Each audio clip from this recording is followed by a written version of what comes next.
SuperTalk Mississippi Media production. Jeep thrill seekers, listen up. Save $11,000 on select 2025 Jeeps at Rainbow Chrysler Dodge Jeep Ram in Macomb. Conquer trails or streets in style for less. Hurry to Rainbow Chrysler Dodge Jeep in Macomb because these deals won't last. Get yours now. Oh, yeah. Good morning, Mississippi. Everything gonna be all right this morning. Mornings with Richard Cross. Oh, yeah. Here on SuperTalk Mississippi. Woo!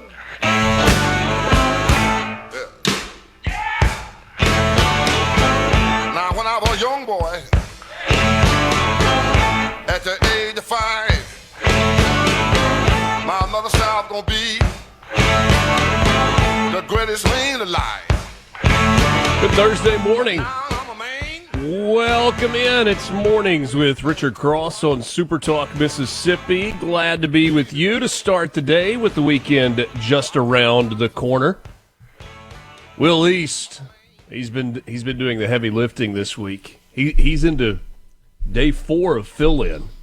And Monday was good. Tuesday said that's normally the day that gets him a little bit. Wednesday, by then he started to adjust. You get to Thursday, and I mean it's gone one way or the other. Will, you're either all in at this point, or you're like, can this week please end? No, I was at the point this morning where I was overestimating how well I had adjusted. You know, it's like a football team that, you know, if we got these guys. We don't need to practice. We don't need to practice. So I was running a little bit behind because I'd overestimated my ability to get up and move. Yeah, I got you. Well, we appreciate you hanging in and being here. It's been a fun week. A lot of stuff going on, and we welcome you this morning. C Spire text line is open. It really never closes. But if you want us to see it between, I don't know, about 5:50 and 9:05 is the best time to send your message. The number is 601-879-4395. Ready for your winning strategy? Here it is. Join C Spire. All the technology and support you need to succeed at home, at work, and everywhere else. Visit cspire.com today. C Spire, inspired by you. Got some rain in parts of the state of Mississippi. I was coming home from Hattiesburg last night, and I guess there were 2 or 3 different spots where I drove through a little bit of rain. Yeah. It certainly has been hot. It has been dry.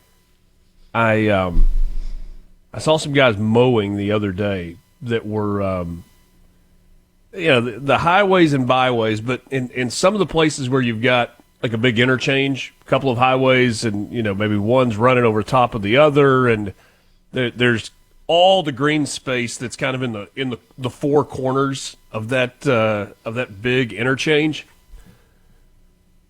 You might have the smaller mowers out there, like the 0-turn mowers, as opposed to just the big tractors with the 12-foot bush hogs. And Obi and I were in the car going somewhere, and and it was just like one big brown cloud, and I was like, Obi, I don't see any green. Like, that's grass, but the whole thing looks like dead grass. And, I mean, it was just like, and bless those fellas. I hope, I'm not exactly encouraging people to wear masks these days, but I hope those guys had a mask on. Otherwise, I would hate to be their lungs because it was just an inhalation of nothing but dust and dirt. But I guess my point in all of that is some of you got some rain last night.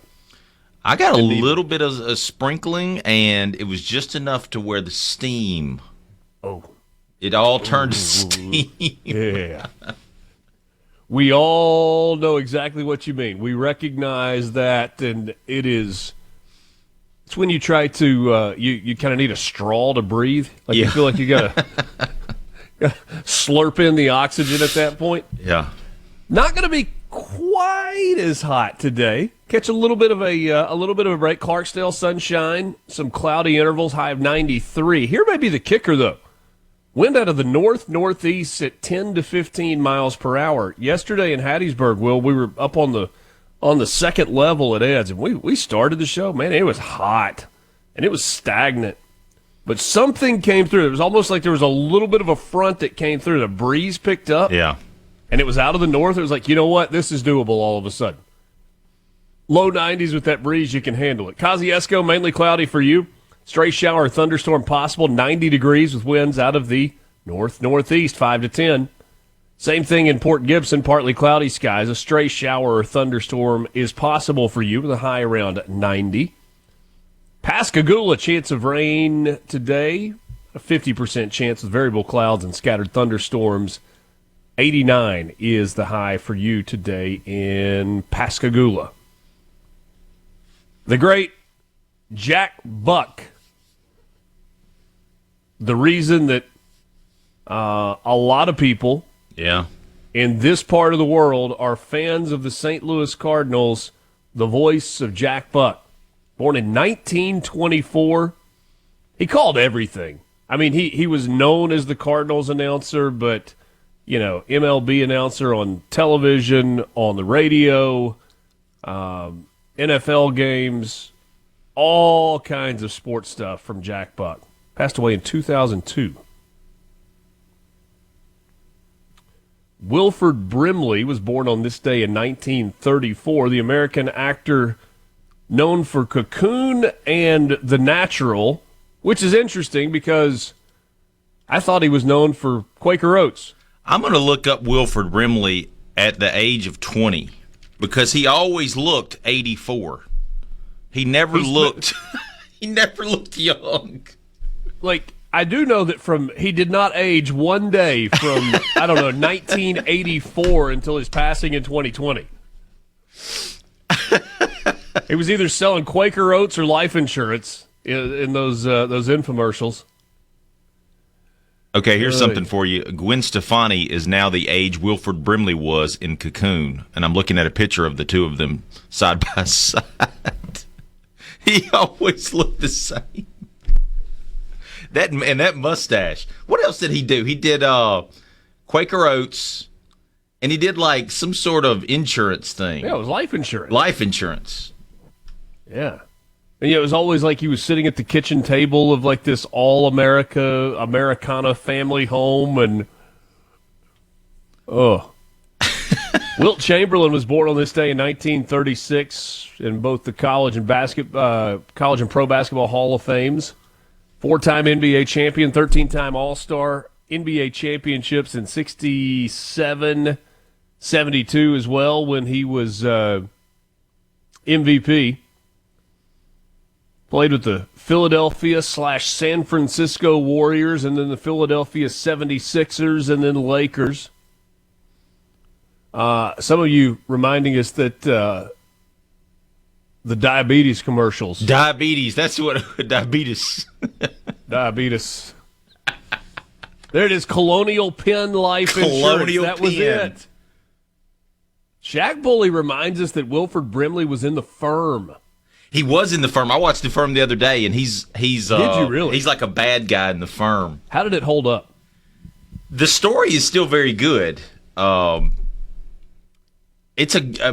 If you've read the book, and a lot because it's John Grisham work, I think I remember reading the book many, many years ago, and the book's obviously better than the movie. But the movie does hold up if you see it on. It's still very entertaining, and it's a lot better than a lot of the other stuff they're producing nowadays. It's been so long since I've read The Firm or watched the movie. I mean, they're young hotshot lawyer gets into this firm. They make him work a bunch even while he's studying for the bar. Tom Cruise has got a BMW in the movie. Yeah. In the book, they give him a BMW. He ends up like blowing away the bar, and then he gets caught up in a mess in the Grand Cayman. Yeah, in the Cayman Islands. Set in Memphis. Yeah. So there's a lot of Memphis landmarks. But yeah, Wilford Brimley was a bad guy in that. Okay, I didn't know that was possible. Just felt like America's grandpa. Kenny Rogers was born on this day in 1938. Most famous for The Gambler and his chicken. Kenny Rogers Roasters. Kenny Rogers Roasters, yeah. Archie Griffin, the only two-time Heisman Trophy winner in college football, born on this day in 1954. Do you know where Archie Griffin played football? At Ohio State. That's right. The Ohio State University. You interviewed his quarterback not too long ago. I did? Yeah, at Steve Azar's thing. Oh, yeah, that's right. That's right. I mean, I completely had misplaced where that conversation happened. I was like, wait, what? Sergey Brin was born on this day in 1973, the Russian-born American computer scientist, businessman who co-founded Google with Larry Page. He was born in Moscow. He is one of the, 15, 20 richest men in the world. Seems to be the quiet one of the two that founded Google. It may be distasteful that I have included this birthday. Amy Fisher. You know, if that story came out today, it would be a headline for about a day. But I remember when it happened, her and Joey Buttafuoco, it was like 6 months worth of news. 17 years old when she shot Mary Jo Buttafuoco while having an affair with her husband Joey. Born out on Long Island. Usain Bolt, the fastest man alive, or at least once was, born on this day in 1986. Casey Musgraves is 37 years old today, country music singer and songwriter. Just getting started with you. It's Mornings with Richard Cross. We are back with you right after this.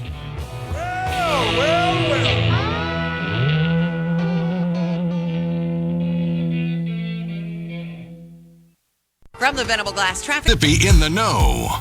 One morning at a time. Mornings with Richard Cross on SuperTalk Mississippi. We're in cold water and we're in too deep. Yeah, we're in cold water. Say we in too deep. Welcome back. It is Mornings with Richard Cross. We're glad to be with you on SuperTalk Mississippi, wherever you're listening, however you're listening. Thanks for making us part of your day. The Google machine, nice. We went to break, asked Will, I was like, was Wilford Brimley in the Bob Newhart show? He's like, I wasn't really a Bob Newhart show guy. So I just, type it in.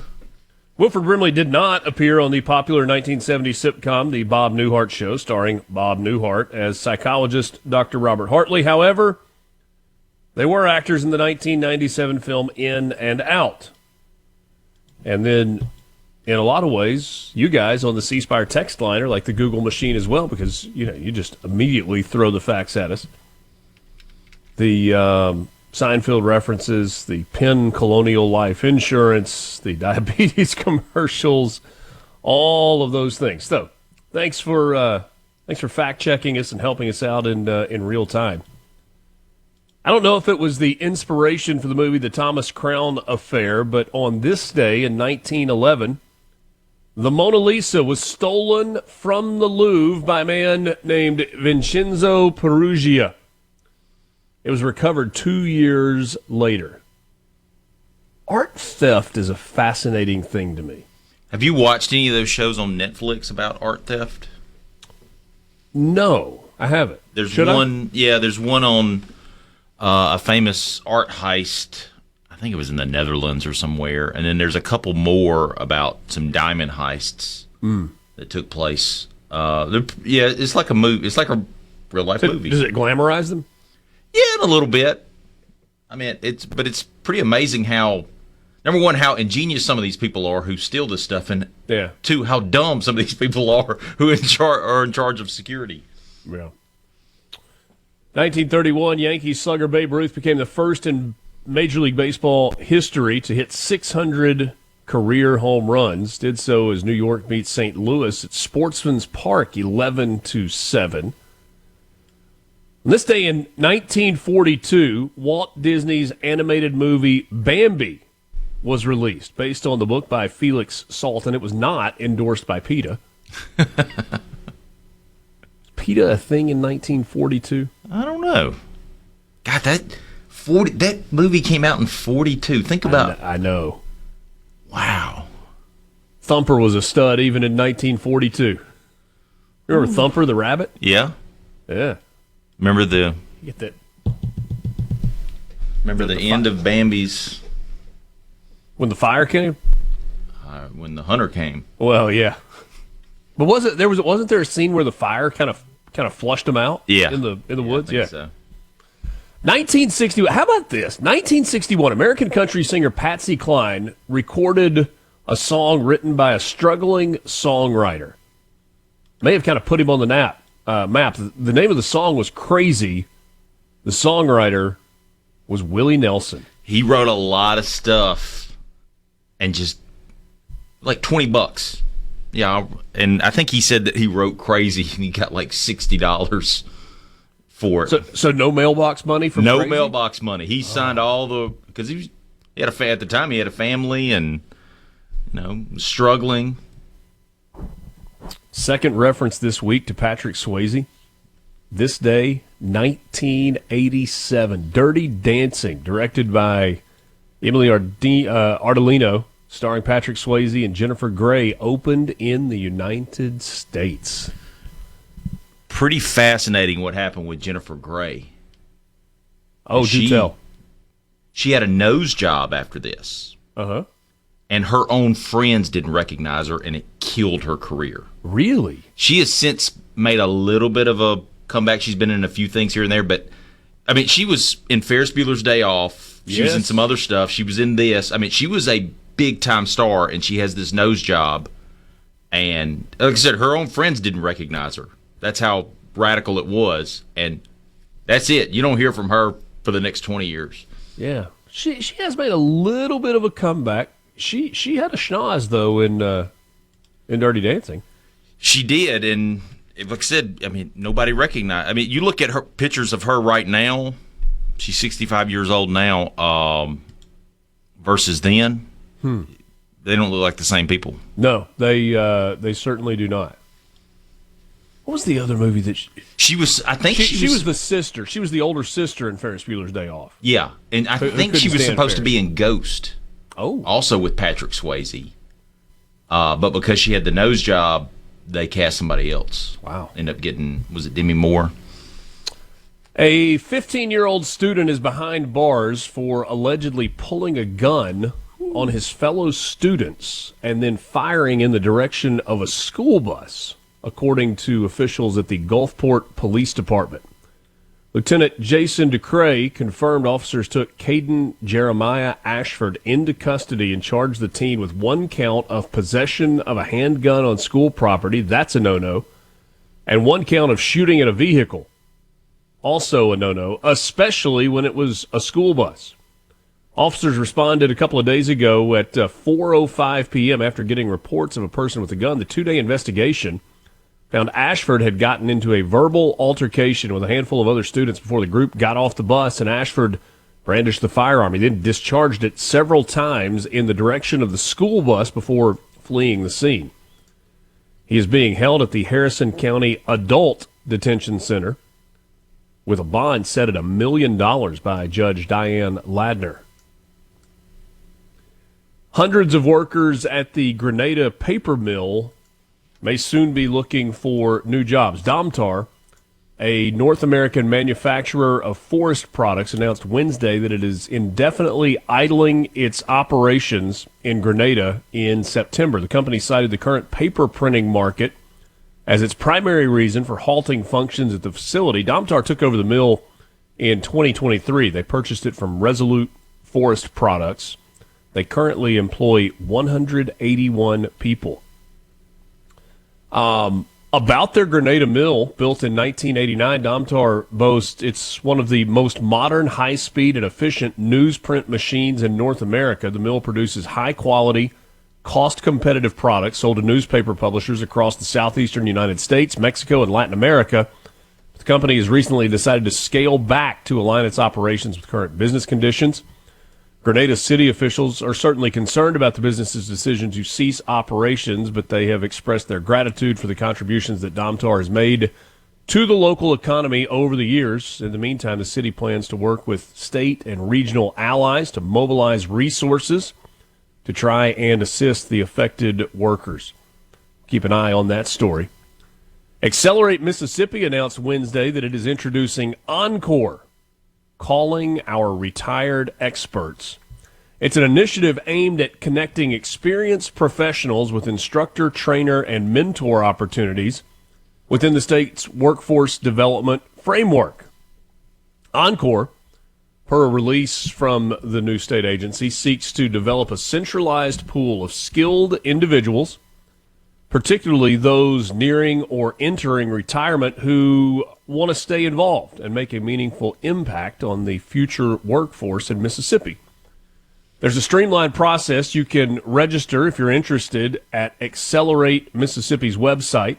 It's acceleratems.org, I think. I don't have it pulled up in front of me. Program is open to retiring industry professionals, military veterans, educators, skilled tradespeople seeking flexible, meaningful teaching opportunities. Very cool. What a great idea. Accelerate Mississippi continues to just knock it out of the park with the work that they're doing. And a couple more stories for you quickly before the break. Yesterday, the United States Secretary of Education, Linda McMahon, was in the Magnolia State, made a stop in Mississippi in Oxford, as she continues to tour public schools across the country amid a White House push to give states full education authority. McMahon visited the Oxford Early Childhood Center, part of the Oxford School District, as part of her Returning Education to the States tour. The tour was launched earlier this month as the Trump administration is working on disbanding the Federal Department of Education. The secretary was given a full rundown yesterday of student-focused strategies implemented to make the Oxford School District one of the better-performing districts in the state. She even stopped by a pre-K classroom to read to students and then hosted a roundtable discussion with school district officials, elected leaders, teachers, students, community stakeholders, and then made a stop at Ole Miss yesterday afternoon, visiting with the chancellor, provost, and others on campus. Mississippi State has unveiled a master plan for a 15-acre district featuring a boutique hotel, restaurants, and retail stores located on the land between the Starkville campus and the Cotton District. It's going to be called the Crossroads District. The development will be anchored by a 122-room Marriott Tribute Portfolio Hotel. Construction set to begin in October, slated for opening in the summer of 2027. So good things coming there from a development standpoint to Starkville. We'll get to some sports headlines next with you. It's Mornings with Richard Cross on SuperTalk Mississippi. From the Seabird. Know where the news is going next. Mornings with Richard Cross on SuperTalk Mississippi.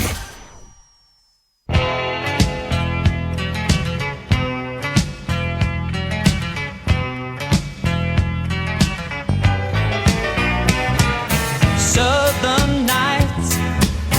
Have you ever felt a southern night?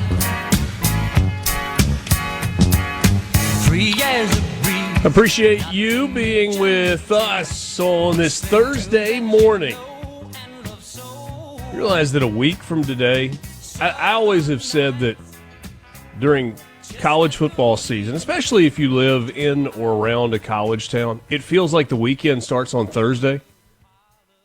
A week from today, we will be 2 days away from the first college football full weekend of the season. Now, you've got a college football game coming up this weekend. In fact, you got a few of them that are coming up this weekend to get the season started. They just are calling it week 1. It used to be week 0.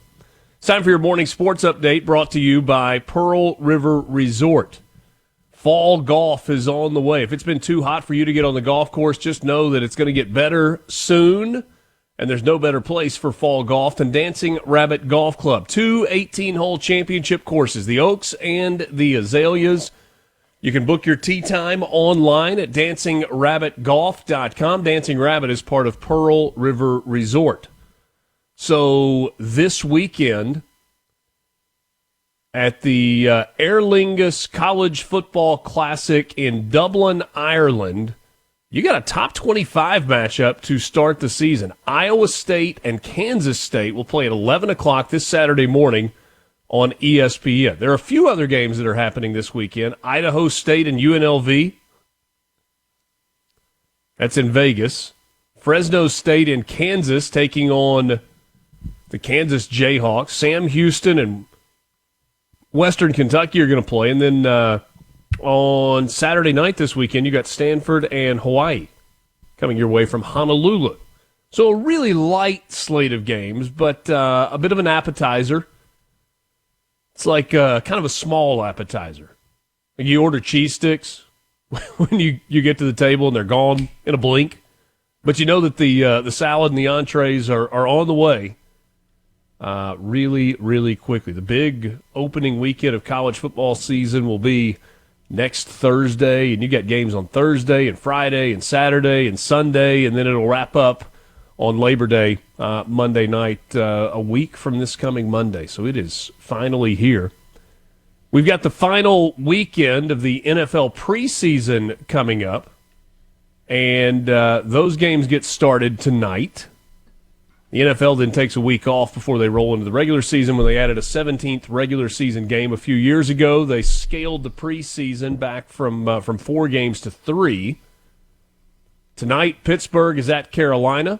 And the New England Patriots are in New York to take on the New York Giants. Be interested to see how much Jackson Dart plays in that game tonight for the New York Giants. It feels like he has solidified the backup spot with the Giants, but we'll have to wait and see. Right now, Russell Wilson is still the starter.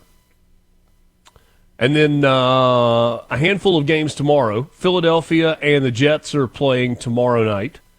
Same thing for Minnesota and Tennessee. Both have won one of their preseason games and lost one of their preseason games. The Falcons and the Cowboys will play tomorrow night. So will the Bears and the Kansas City Chiefs. And then Saturday and Sunday, a bunch more games. Actually, all the games are on Saturday coming up. And that'll finish up camp for all of the teams in the NFL. We are at about the 40 games remaining mark in the Major League Baseball season. Do you watch Major League Baseball at all? You know, I haven't since they took the All-Star game away from Atlanta. I used to be a huge Atlanta Braves fan. Watched every game for many, many years. And when they did that, they kind of turned me off of Major League Baseball for a while. Now, you know the All-Star game was in Atlanta this year.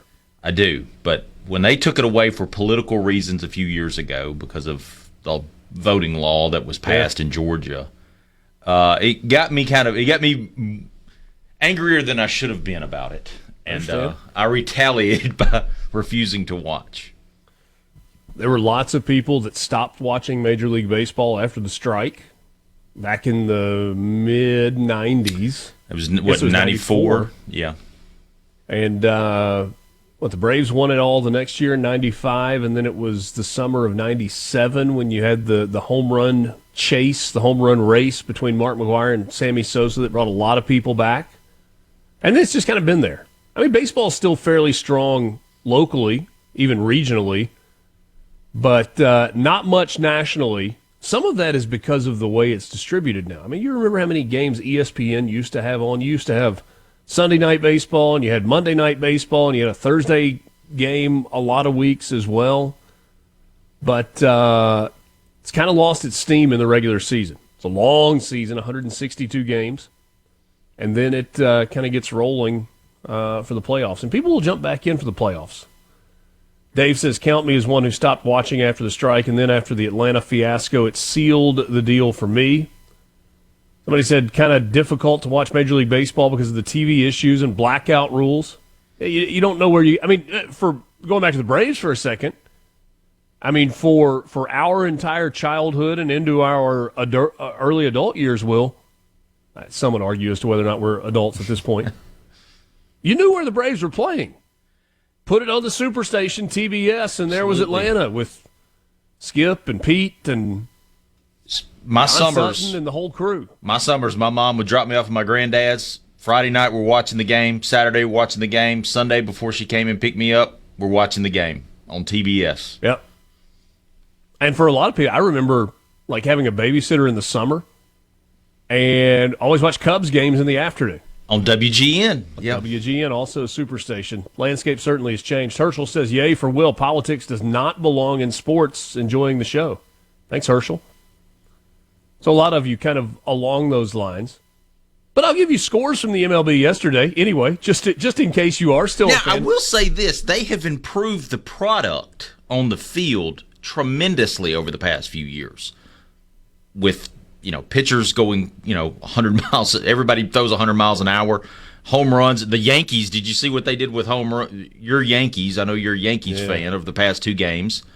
And then the games have gotten quicker. They have gotten a little quicker, and they've changed the extra innings rules. I'll give you the Yankees final in just a second in that note that Will was talking about. Pirates beat the Blue Jays 2-1. Phillies over the Mariners 11-2. Tigers over the Astros. Diamondbacks beat the Guardians. Marlins 6-2 over the Cardinals. Tough year for the St. Louis Cardinals, 2 games below 500. Nationals over the Mets 5-4. Braves beat the White Sox 1-0. Going to be too little too late for the Atlanta Braves. It took 10 innings, but the Yankees got a 6-4 win in Tampa.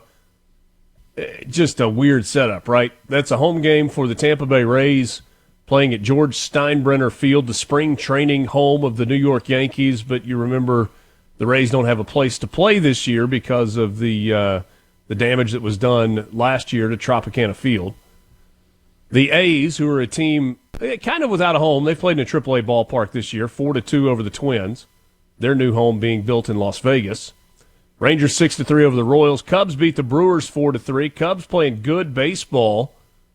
Rockies over the Dodgers, 8-3. The Angels beat the Reds, and the Padres beat the Giants. So the standings right now, and to me, this is where it really does get interesting. You got about 40 games left, give or take, for everybody in the big leagues. The Toronto Blue Jays lead the New York Yankees by 4 games in the East. A week and a half ago, I would have told you the Yankees are never going to win another game in the history of the franchise. I would have been wrong. They've won 8 of the last 10 and 5 in a row as they try to surge in the division. Detroit leads the National League Central 10 games in front of the Kansas City Royals. And the Astros are a game and a half in front of the Mariners out west. In the National League, it's the Phillies 6.5 in front of the Mets, who've lost 6 of their last 10. Then you got the Brewers up 6 games on the Cubs, who are playing well. Cubs expect, just an overwhelming likelihood that they are going to be in the playoffs. And the Dodgers have just a 1-game lead over the Padres out west in the National League. So that takes you to the wild card standings. Yankees are in good shape. They are 2 games clear in the wild card race, despite being second in the division. Cubs and Padres, virtual locks to be in the playoffs as well when they are the playoffs are announced and you know who is all in. Cubs 5.5 clear of that 3rd spot, and the Padres 3.5 clear. So we'll see what it looks like down the stretch for Major League Baseball. Ted Turner was a genius until he started listening to that socialist bull crap. SBC raising its ugly head. Well, Ted Turner was a genius, but he had some moments. He fired Bobby Cox the first time, and they asked him, they said, well, who do you like, who would you need to hire, to get this team turned around? He said, well, I just fired the guy that I think would turn it around. Let's get him back in. Bobby, Leo, come on, boys. John and John says the Cubbies have won 3 in a row against the Brew Crew. They absolutely have. They absolutely have. That's your sports update brought to you by Pearl River Resort. Find them online at pearlriverresort.com. By the way, Aaron Rodgers, not surprisingly, not playing in any of the preseason games for the Pittsburgh Steelers. He has not played in a preseason game since 2018. He played in 1 that year when he was with the Jets. Actually, that was 2023 when he played in 1 game. All right. We'll get your lottery update last night. Did somebody get richer with the Powerball? We'll tell you next. It's Mornings with Richard Cross. From the Venable Glass Traffic. No filibuster. Just everything you need to know to start your day smarter. Mornings with Richard Cross on SuperTalk Mississippi.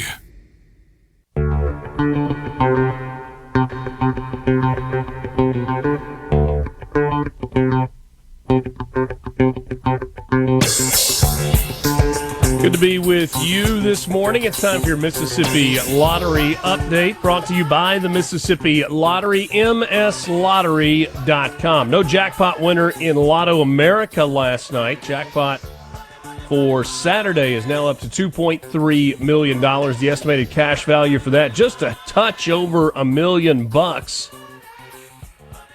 Big jackpot last night in the Powerball, and nobody won, but one ticket matched 4 white balls plus the red Powerball to win $50,000. The $1 power play option was not purchased, so the prize was not multiplied. Ticket was purchased at Has to Go, Has to Go in Macomb. So congrats on the $50,000 that could have been doubled, but that's okay. $50,000 still better than $0,000. The estimated jackpot for Saturday up to $700 million. The cash value for that $316,300,000. Last night's numbers were 31, 59, 62, 65, 68. The Powerball was 5. No jackpot winner on Mega Millions. That's your next big chance to win. $234 million in the drawing on Friday night. Be sure to check out all of your options with scratch-offs at your local lottery retailers. An Aberdeen man won $10,000 on a ticket from Food Giant in Aberdeen.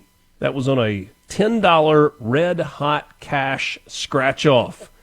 You can be a winner as well, but only when you play with the Mississippi Lottery, mslottery.com. You can go there and check all the numbers from all the drawings to find out if you are a winner. A radio slogan for you. This coming from the C Spire text line, 601-879-4395. Could be Richard Cross sorting through all the socialist bull crap in the mornings. Yeah, we kicked that around a little bit earlier this week. In fact, that was Monday, I think it was, this week, and I bumped into a guy that I known for a long time. He's like, hey, I need one of those T-shirts. I was like, what T-shirt are you talking about? He's like, the No Socialist Bullcrap T-shirts. I'm thinking just a big circle with a line through it that says SBC in the middle of it. And then people are going to be like, what's that? Oh, well, you got to listen to Mornings with Richard Cross. Yeah. We'll have to work on that. Larry and Mize, how can all the other states redraw their district lines anywhere they want, and Mississippi gets told by a federal judge how to draw theirs? Are we not a sovereign state?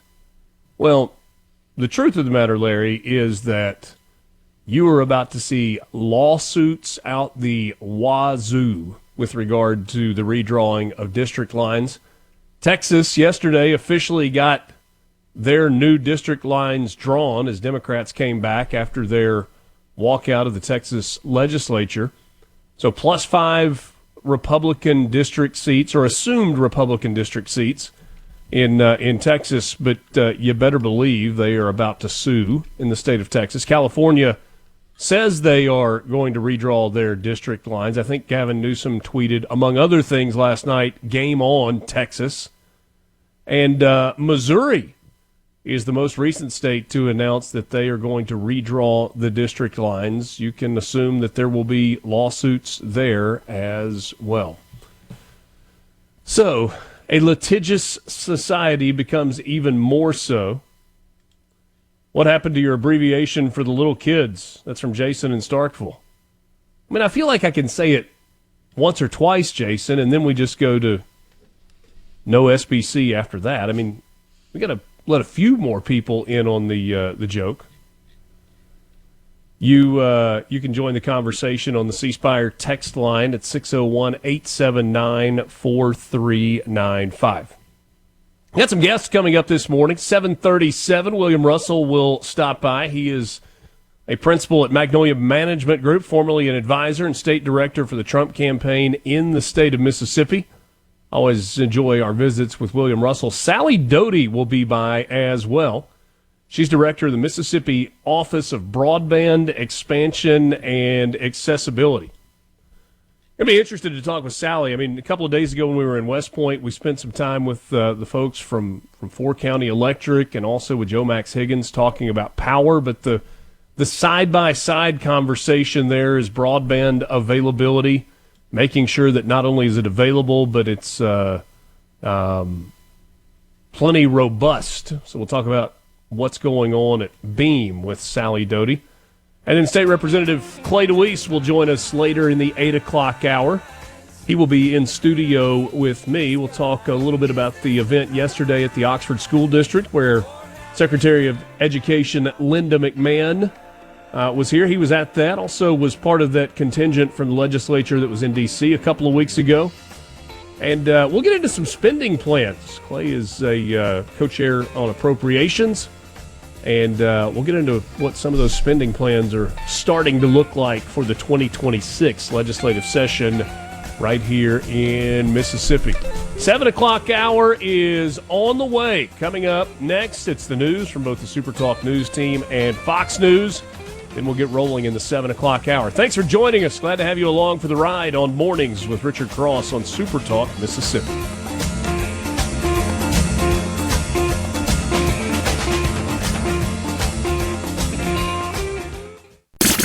The views and opinions expressed by the hosts, guests, and callers on this show are not the opinions of TeleSouth Communications, its management, or advertisers. Pour yourself a cup of coffee and get the Magnolia State's most important news of the day. Mornings with Richard Cross on SuperTalk Mississippi.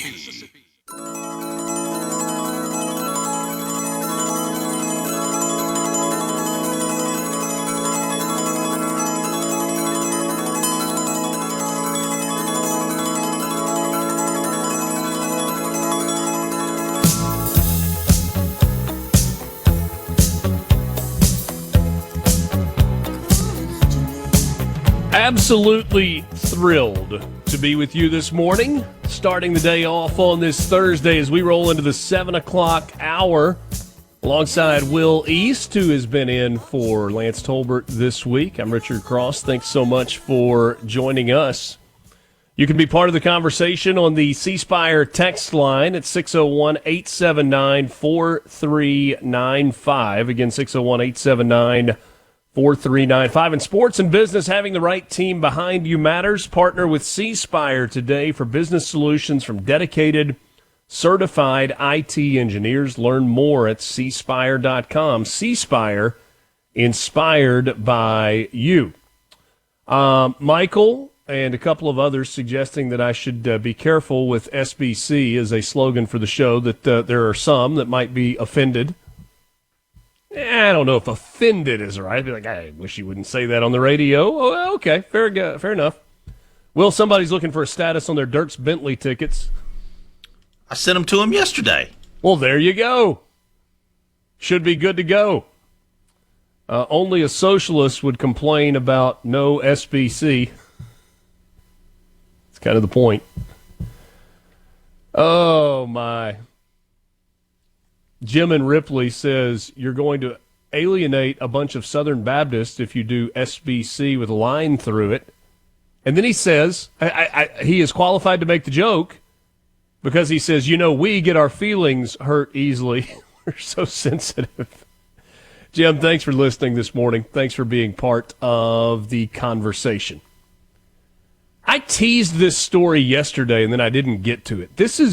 This one is wildly fascinating to me, Will. We talked about it a few weeks ago. There was a Batesville woman, not a Florida man, but a Batesville woman that was accused of making homemade explosives and then trying to kill somebody else with one of the explosives. And she is now facing additional charges after allegedly trying to break free from the old jailhouse. Christina Willis, 27 years old, is said to have plotted an escape from the Lafayette County Detention Center alongside another person. That's according to the Lafayette County Sheriff's Office. This is my hometown, my home county. And I understand that, details aren't always readily available. But if on the record or off the record, any of my friends at the Lafayette County Sheriff's Department would like to share the details of this attempted escape, I am all ears, and I will protect you.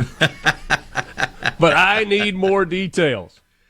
So Christina Willis and Mark Montgomery, who is 48 and is from Greenville, were both charged with conspiracy to escape custody. Law enforcement said that they received a tip on August 14th that Willis and Montgomery were orchestrating a plan to escape, catching the pair before they could execute the plan. See, it didn't, like, there was no security breakdown. This worked exactly how it was supposed to work.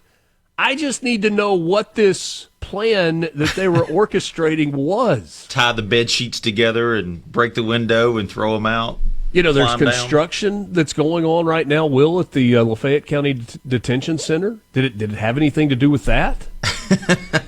I mean, was there some sort of an escape hatch where the construction company was involved? Willis was arrested after a weeks-long investigation back on the 5th of August into a bomb being discovered and detonated. On June 20th, the sheriff's office responded to a report of a suspicious package discovered on a vehicle. The package was removed by the intended victim.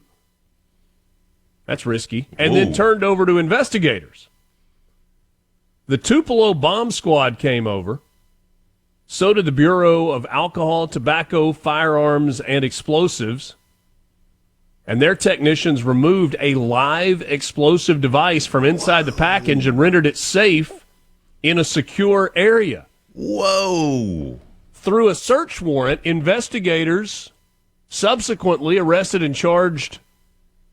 Well, hold on. I got ahead of myself. Investigators located evidence of bomb-making materials, homemade high-explosive substances, firearms, and narcotics in the home in Batesville of Christina Williamson. Another fully built explosive device was found inside her residence and was safely detonated by bomb technicians. So it wasn't like a fake trying to scare somebody bomb. Hold on. I mispronounced the last name. I feel like it's important to make sure that I don't create a false last name. Okay. In the event that there is a Christina Williamson out there somewhere, this is Christina Willis. All right. My apologies if your phone just started ringing and you're out there with the last name Williamson. So she was subsequently arrested and charged with attempted murder and planting a bomb or an explosive device. Her escape charge was added to the original case, for which she has yet to receive a bond hearing. Wow. Now, forgive me, I am laughing as we tell this story because it almost seems too wild to be true. It's not funny. It could have been horrible. I suppose all is well that ends well. Especially with the victim, the intended victim, taking the package off of their vehicle. So, Will, it feels to me like I'm doing some profiling here. And you're going to have to forgive me. If you go to our website, supertalk.fm, you can see a picture of Christina Willis, and she looks normal enough. Again, I'm profiling and I am painting with a very broad brush here.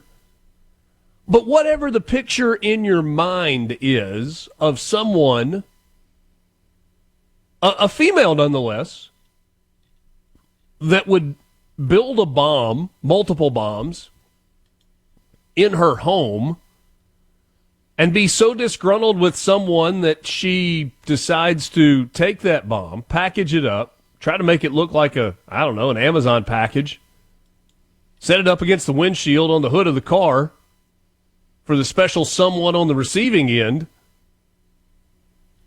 I mean, was this like in a parking lot? Was it in their driveway? C-Spire text line, 601-879-4395. You know, the Kings of Tupelo people were just there. Oh. It sounds like they got part 2 going on, allegedly. Our message, our message is Kings of Oxford. Although, is this an Oxford story or is it a Batesville story? She's from Batesville. Or Tupelo story, because didn't this happen in Tupelo? No. The Tupelo bomb squad came to Oxford. Oh, I see. and they removed the bomb. With help from Tupelo Bomb Squad. Okay, I was confused. Somebody says, bet she's a Bama fan. Okay, now we are in the neighborhood of the stereotype that might be emerging in your mind's eye. Sounds like narcotics in the home could be the root of the craziness of the story. Thomas in Greenwood, is she attractive? Thomas. You can't fix her. Was it a glitter bomb? He goes on to say. Chris in Batesville, sounds like a new Netflix documentary. Chris, here's my question. As a Batesvillian, do you want credit for this being a story about your community, or do you want to hand this one off to Lafayette County? Jim and Ripley. That's related to the T-shirts. He says he's just having fun. Got to get the ATF to investigate the SBC on MRC. By the way, adding explosives to the end of ATF kind of makes that not as digestible an acronym. ATFE? Yeah. That doesn't work the same way as ATF. Why is it that the image that comes into my mind when I hear ATF, you remember all the coverage in Waco all those years ago? I do. David Koresh and the Branch Davidians, and I feel like I remember anytime you saw a video picture, you know what those FBI jackets look like? It was the ATF jackets that were all over the place for that. If you wore your SBC shirt in my redneck world, we would want to know what you had against the small block Chevy.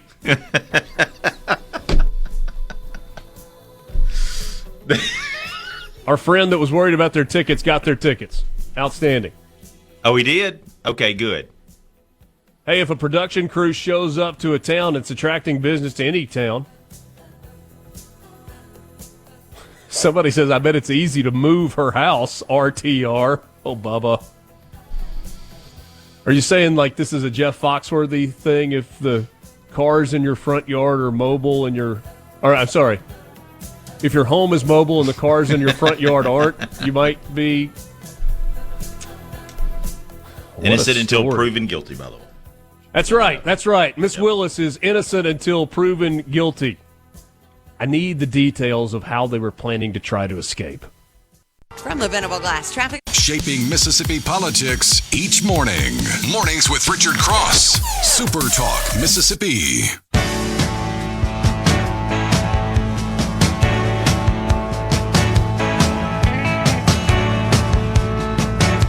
Thomas is another one that had mentioned SBC being small block Chevy, but in response to our friend a second ago that said people would wonder why Richard was against small block Chevys, Thomas reminded, he said, yeah, but Richard's a Ford man. Yes, I am. And for a couple of years now, I've been telling you about my friends at Belk Ford and Oxford Toyota. And I'm just going to be honest. When we first started doing this, anytime you have like an advertising partnership or relationship, you know that it's going to take a little while for it to take off. And it has, but it has become a thing, and it's something we've had fun with in the afternoons on Sports Talk Mississippi. I never dreamed when I started telling people, hey, Belk Ford, there's a better way. Belk Ford, they're going to take care of you. They've got a great service department. They've got a great selection on the lot. They'll work with you. They're a family company. Service after the, like all of the things that I've told you about. I never imagined that meant we were going to be working toward John in Houston, Texas, getting a Ford F-150 Raptor and deciding to buy it in Oxford and drive it back to Houston. I never knew that meant we were going to have people south of Hattiesburg who were saying, hey, I'll check out the folks at Belk Ford and then go ahead and do the deal.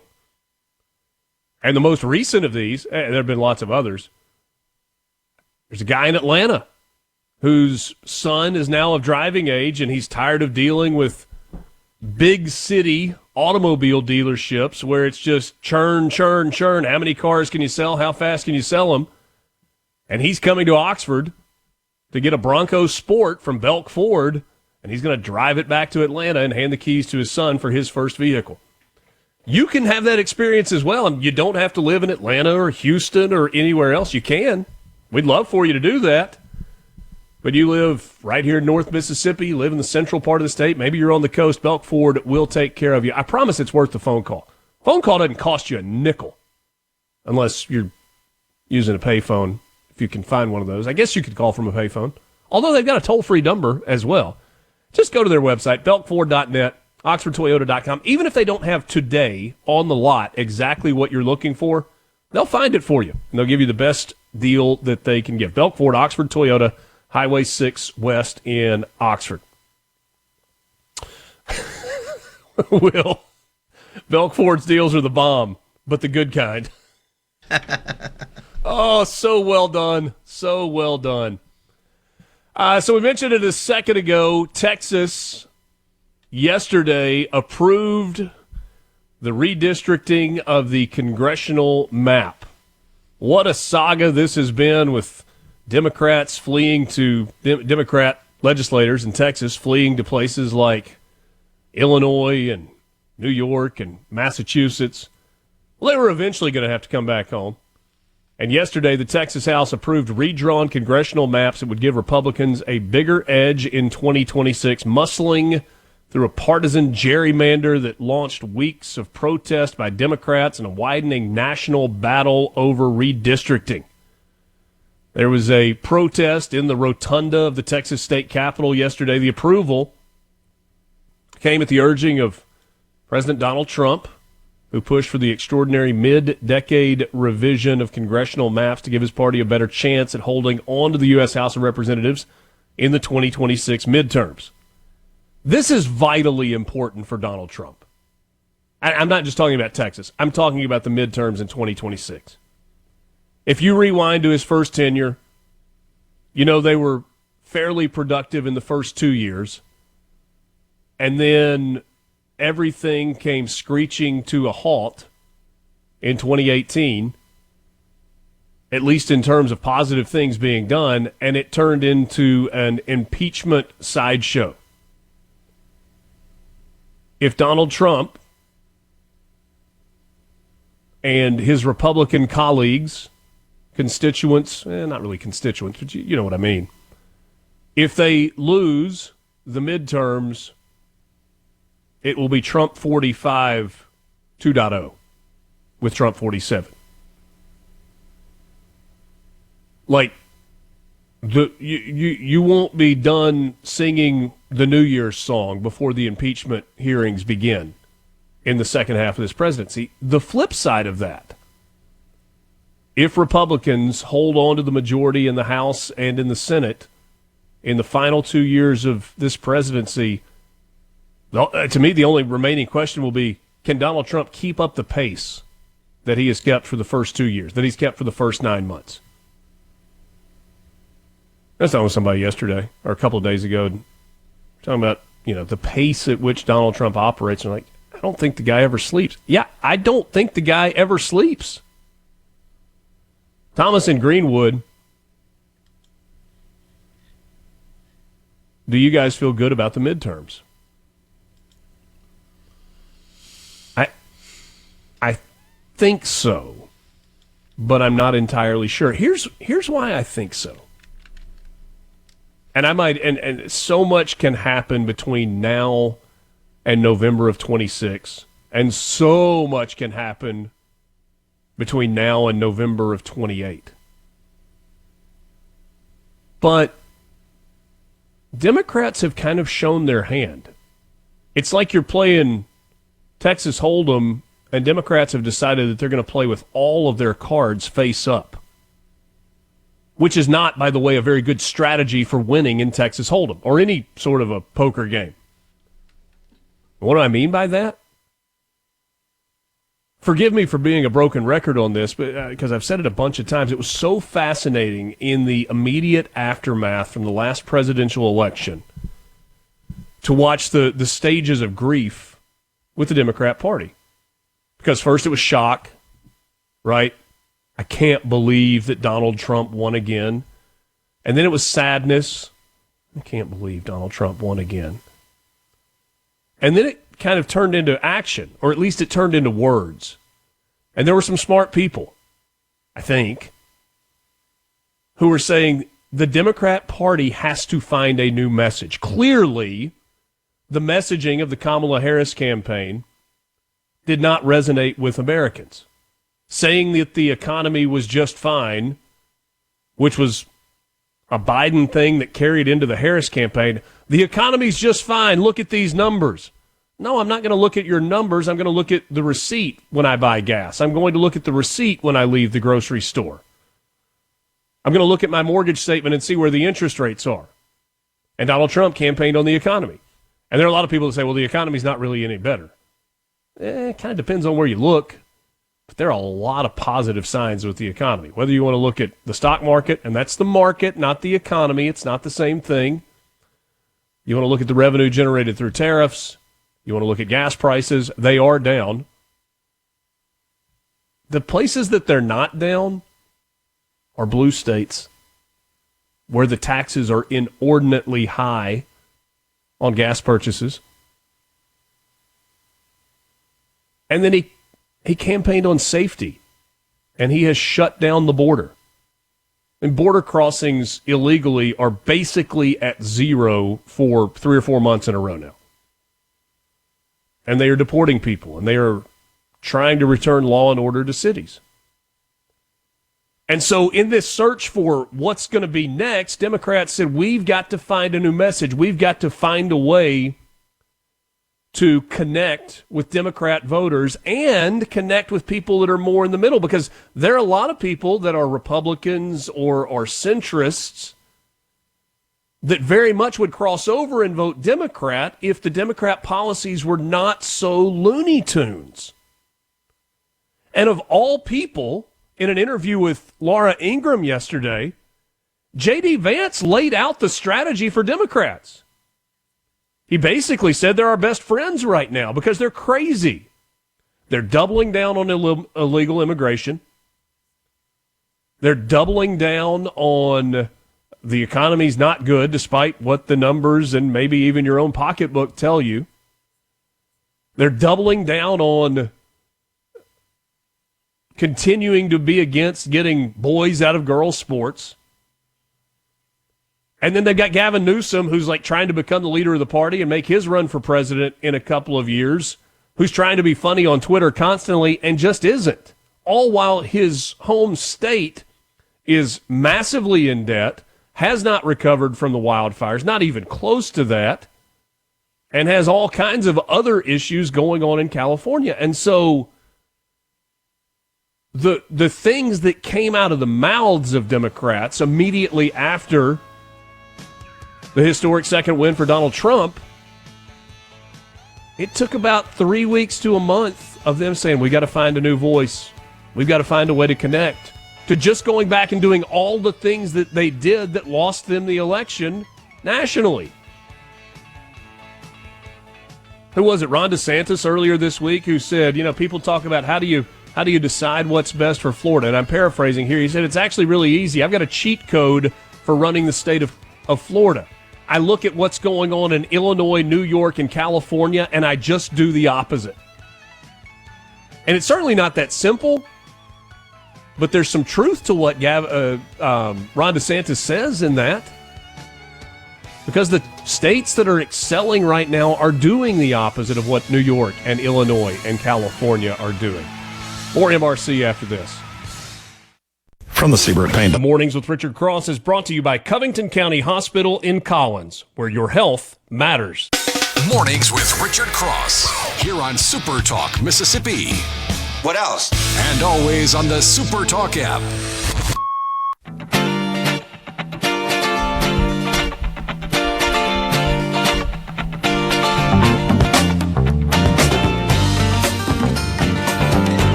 Once again, good morning. Thanks for joining us. It is Mornings with Richard Cross on SuperTalk Mississippi. William Russell joins us. He is the principal at the Magnolia Management Group, former advisor in the state of Mississippi to the Trump campaign, Republican strategist. I don't know, there's probably some other stuff he could put on the business card, including this backdrop behind me looks really great. as William comes to us from our nation's capital. Good morning, William. That's right. Good morning, Richard. Thanks for having me on once again. Always. I am coming from I'm coming to you from the nation's capital, one of the safest places in America now. All of a sudden, right? All of a sudden, there's been so much pushback. Does there feel like a tangible difference after a week and a half of federal patrols in D.C.? I think so. For D.C., it's almost the visual deterrence here for any sort of crime. And this isn't new. They've done things like this, not to the level that we see it here in the streets today, but back in the 90s, Capitol Hill was kind of a mess, and Congress took the step of pushing out the Capitol Police and expanding that footprint and kind of building up a more robust presence, and it cleaned up the streets. And honestly, this is no different than any other Democrat-run city across the country. Democrats often let their law enforcement go to the wayside, and there's wrought with corruption in these inner cities, and it takes Republican executives to step in and fix this problem. I mean, Governor Reeves is a really great example of what he did with the Capitol Police in Jackson. Yeah. I mean, that's just this happens over and over and over again. So yes, there is a big difference, but we shouldn't be surprised when Republican executives do this. Well, if you want to take New York City as an example, and you go back to the, late 90s, early 2000s with Rudy Giuliani in place, and they had stop and frisk, and New York became a safer place than historically it had been, and it has certainly regressed since that time.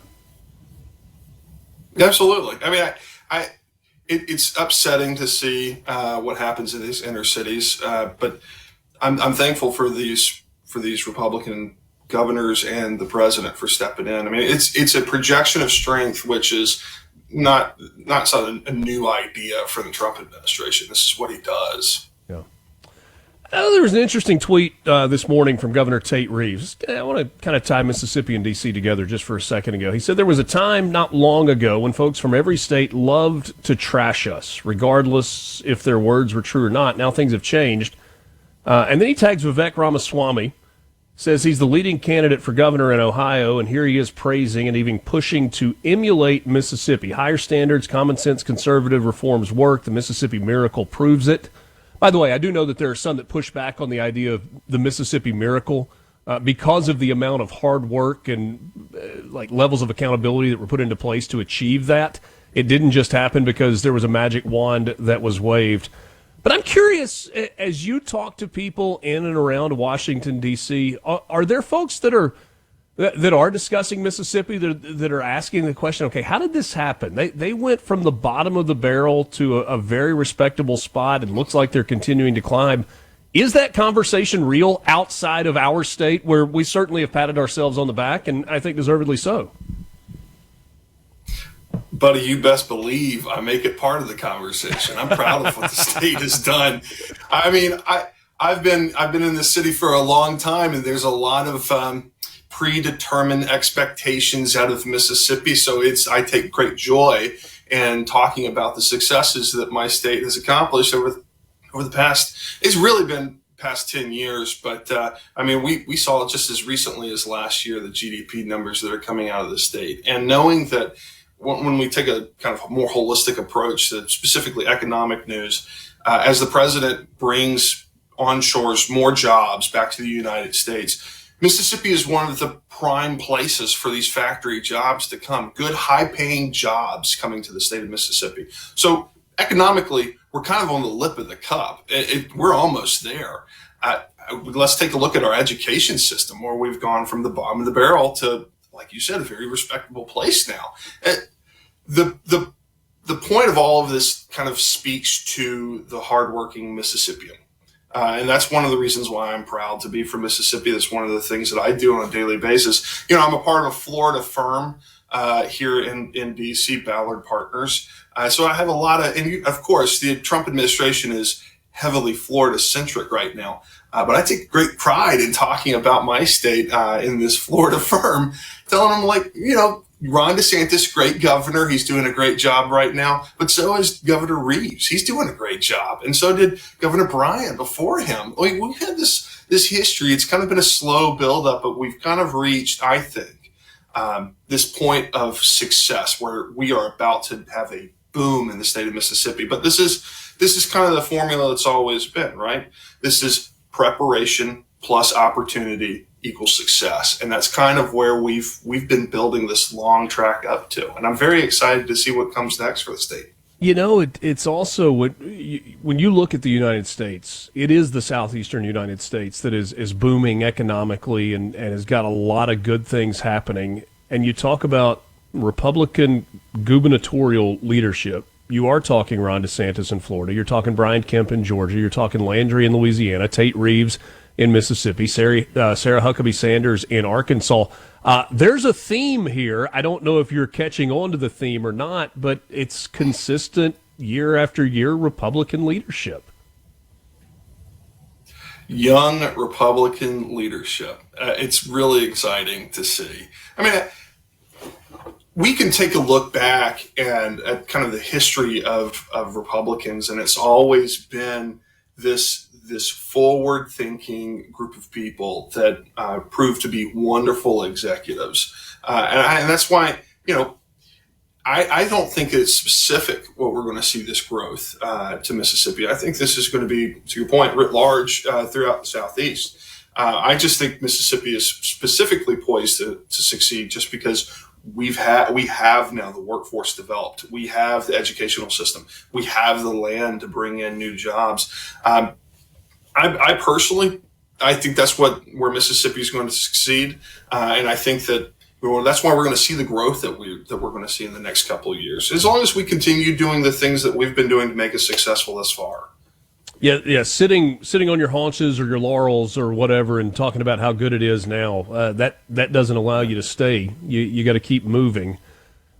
Shifting gears just for a second, the trade deal that was negotiated with the European Union that Donald Trump has talked about, and he's talked about van der Leyen, not Gretchen, Ursula von der Leyen, who's chair of the European Union, and getting that deal done. And she was kind of beat up over that. And there were pessimists who said, well, all they've done is agreed in principle. They've got to get to the point. Well, there was another step, and Howard Lutnick tweeted this morning, or posted this morning, said it's official. We finalized our historic U.S.-EU framework agreement on reciprocal, fair, and balanced trade.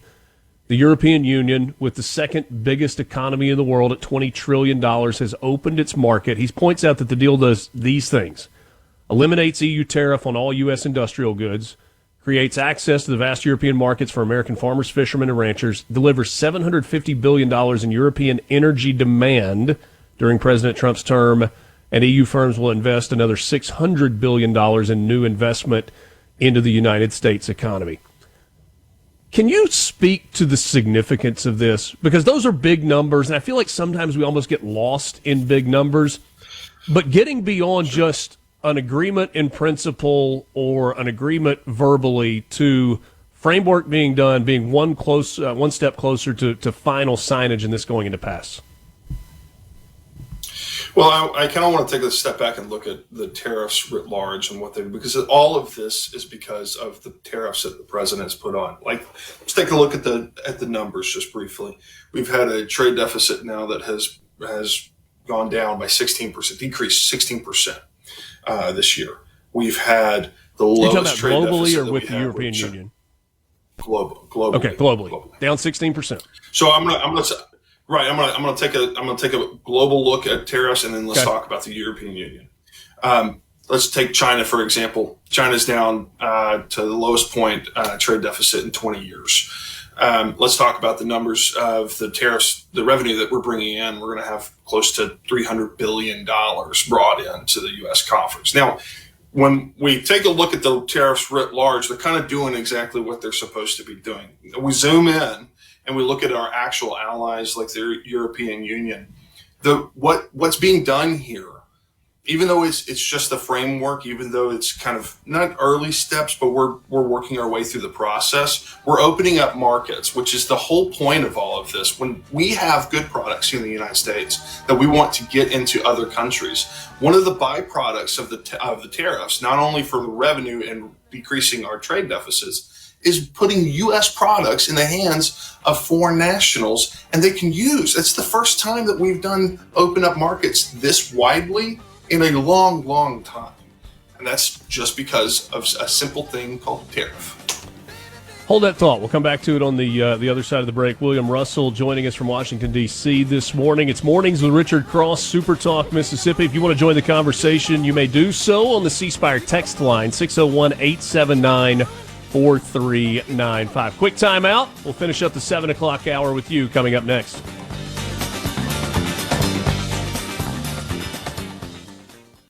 From the Venable Glass Traffic. Start your day right. Mornings with Richard Cross on Super Talk Mississippi.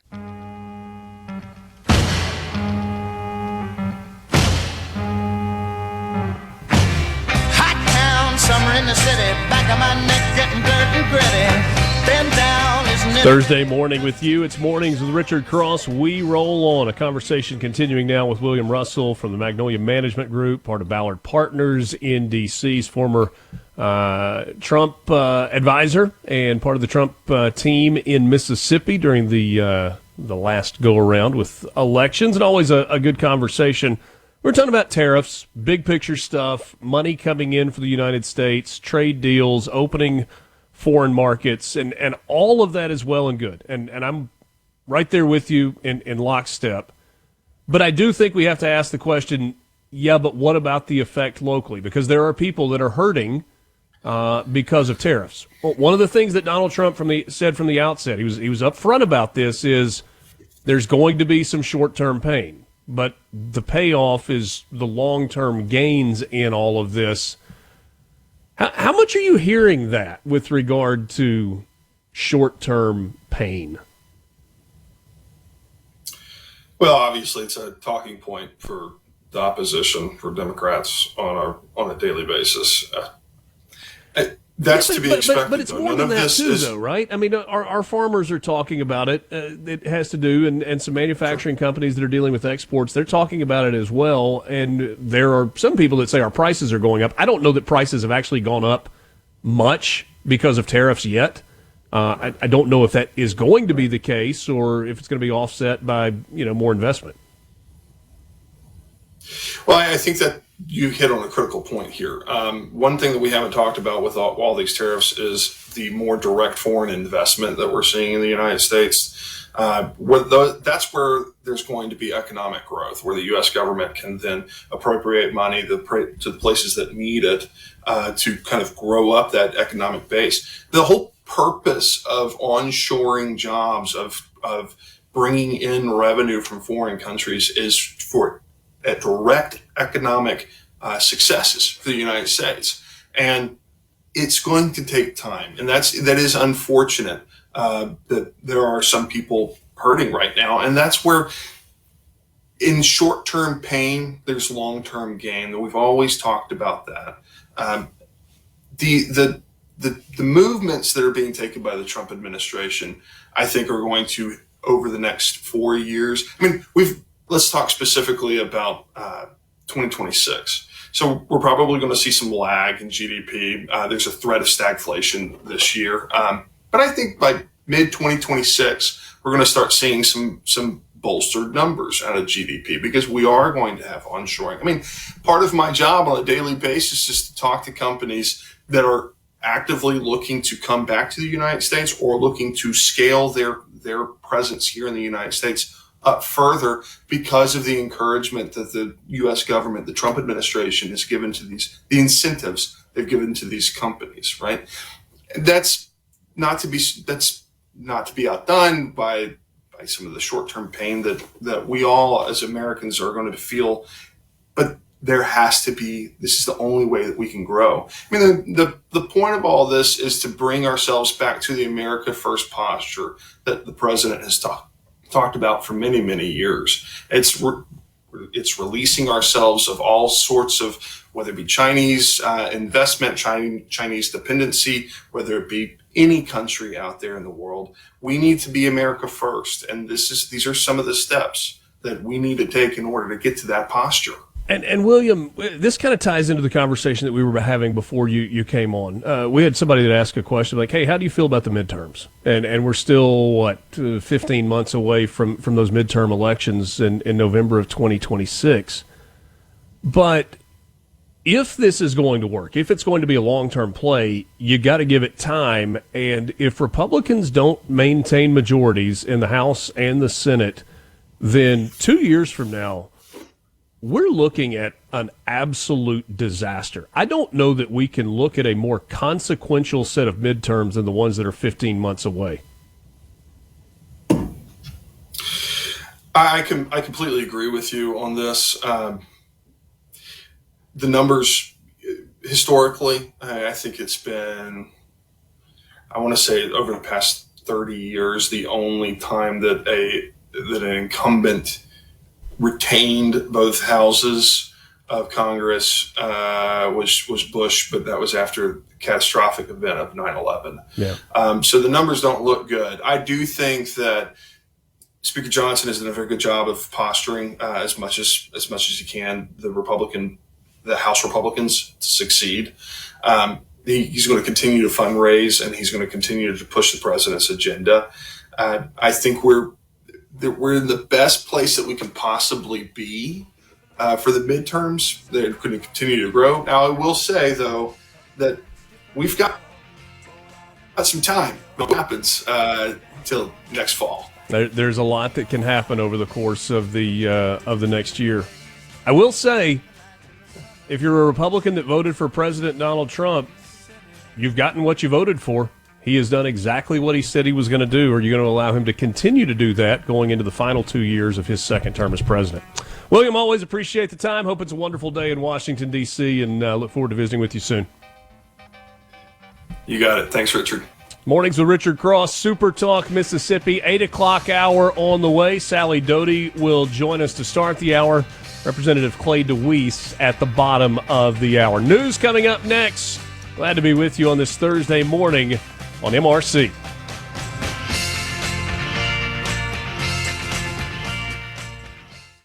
Your home from Sumner to Summit to Summerall. Richard has something for you. Mornings with Richard Cross on Super Talk Mississippi.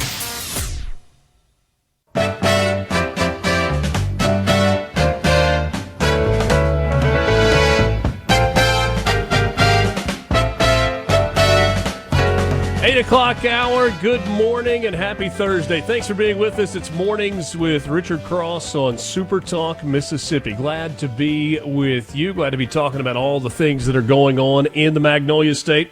A reminder, you can join the conversation on the C Spire text line, 601-879-4395. Give your business the edge with gigabit, fiber, internet from C Spire.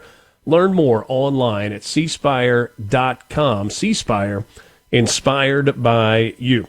Sally Doty joins me. She is in our Jackson studios. Come in this morning and appreciate that very much. She is the director at BEAM, the Broadband Expansion and Accessibility of Mississippi Agency. That's mouthful. Right. Thank you for having me this morning. Sally, good morning. Appreciate you joining us. We have seen this exponential growth over the last 5 years, maybe 7 years in terms of broadband availability across Mississippi.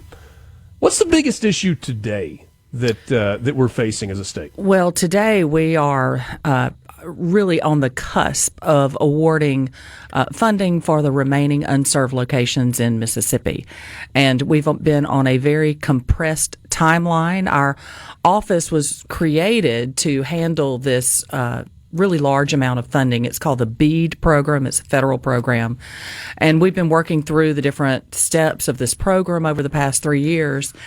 And then on June the 6th, we received a revised policy notice from the feds that totally revamped the program and gave us 90 days to finish it. So we have been in a crunch at our office. I think it's a great thing. I was ready to get this over with. It's been moving way too slow over the past few years. So I was glad to see it, although it has really interfered with my summer vacation plans. But I don't know what you have my on the team has calendar. worked incredibly hard, and we are, no lie, on the cusp. We expect to put out the list of awards for all remaining unserved locations in Mississippi. We'll probably make that public. We had hoped to do it Friday, but it will probably be Monday. Okay.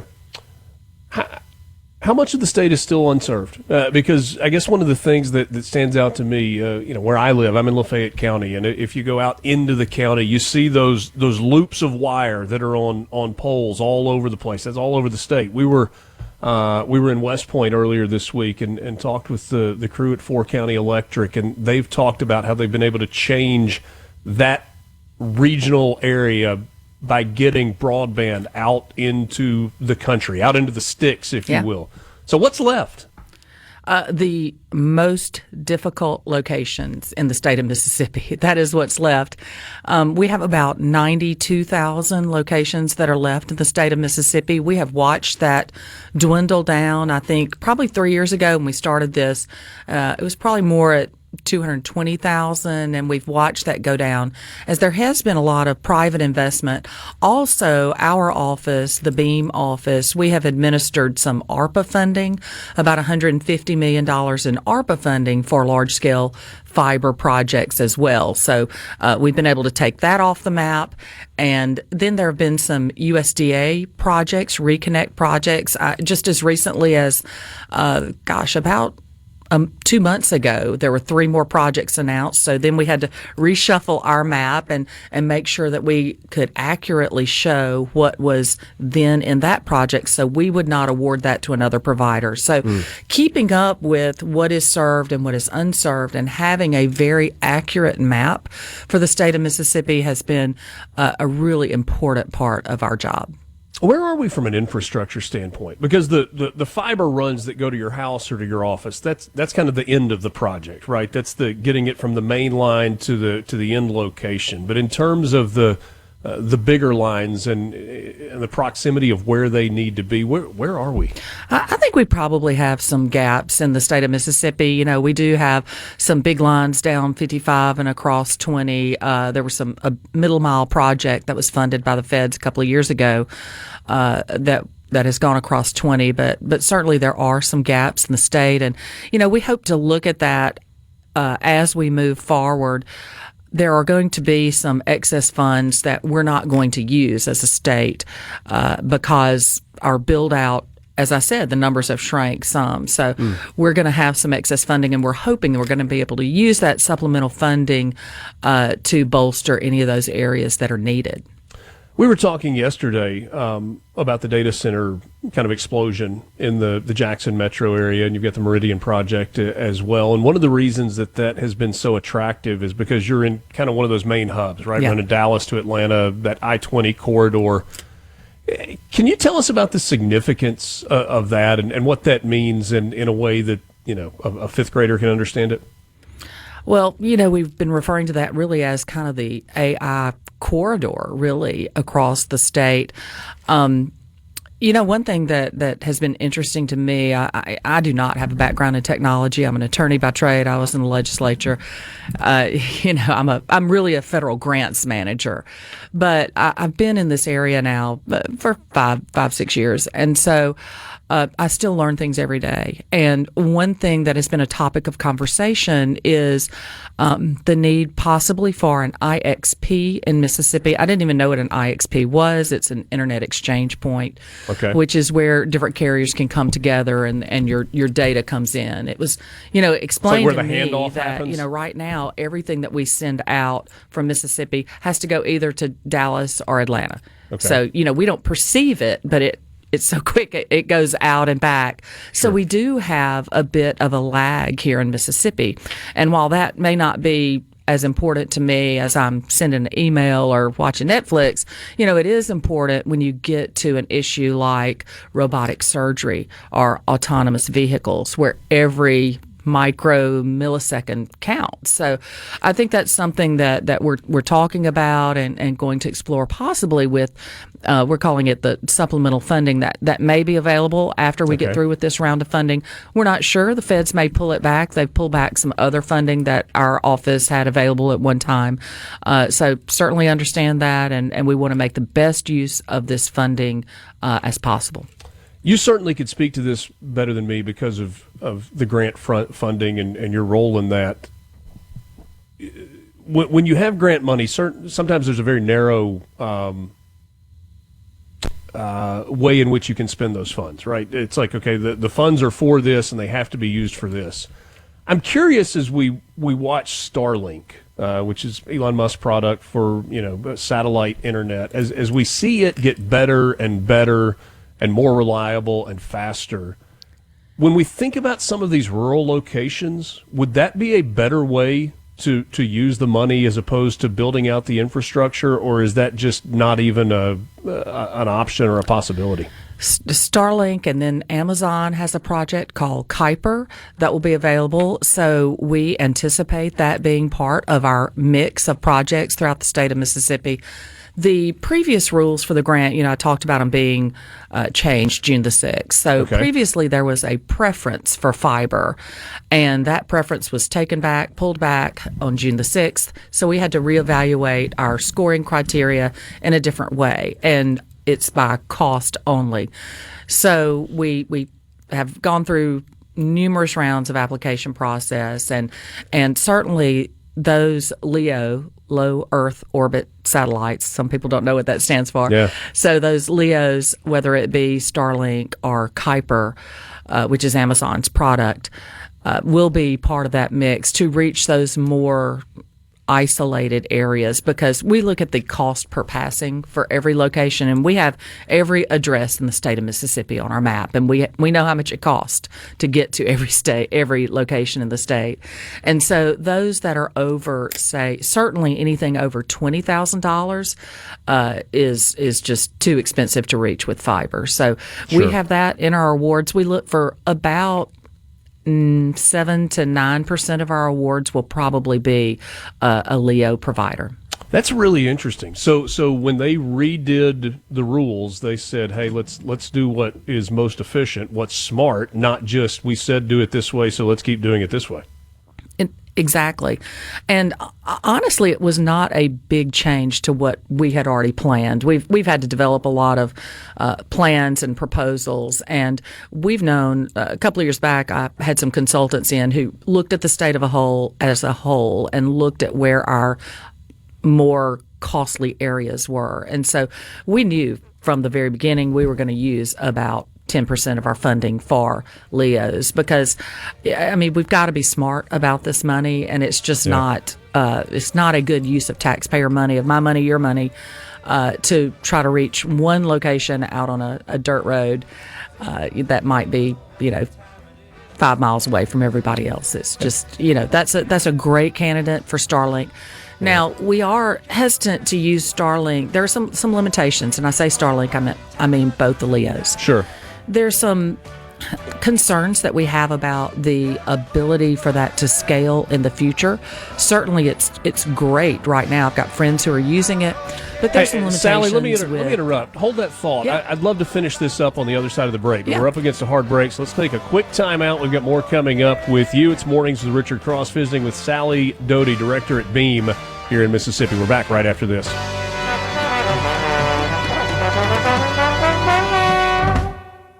From the Venable Glass Traffic. Morning, partner. The sun is up, the coffee is on, and you're starting your day right. Mornings with Richard Cross here on SuperTalk Mississippi. Some people say this town don't look good in snow. You don't care, I know.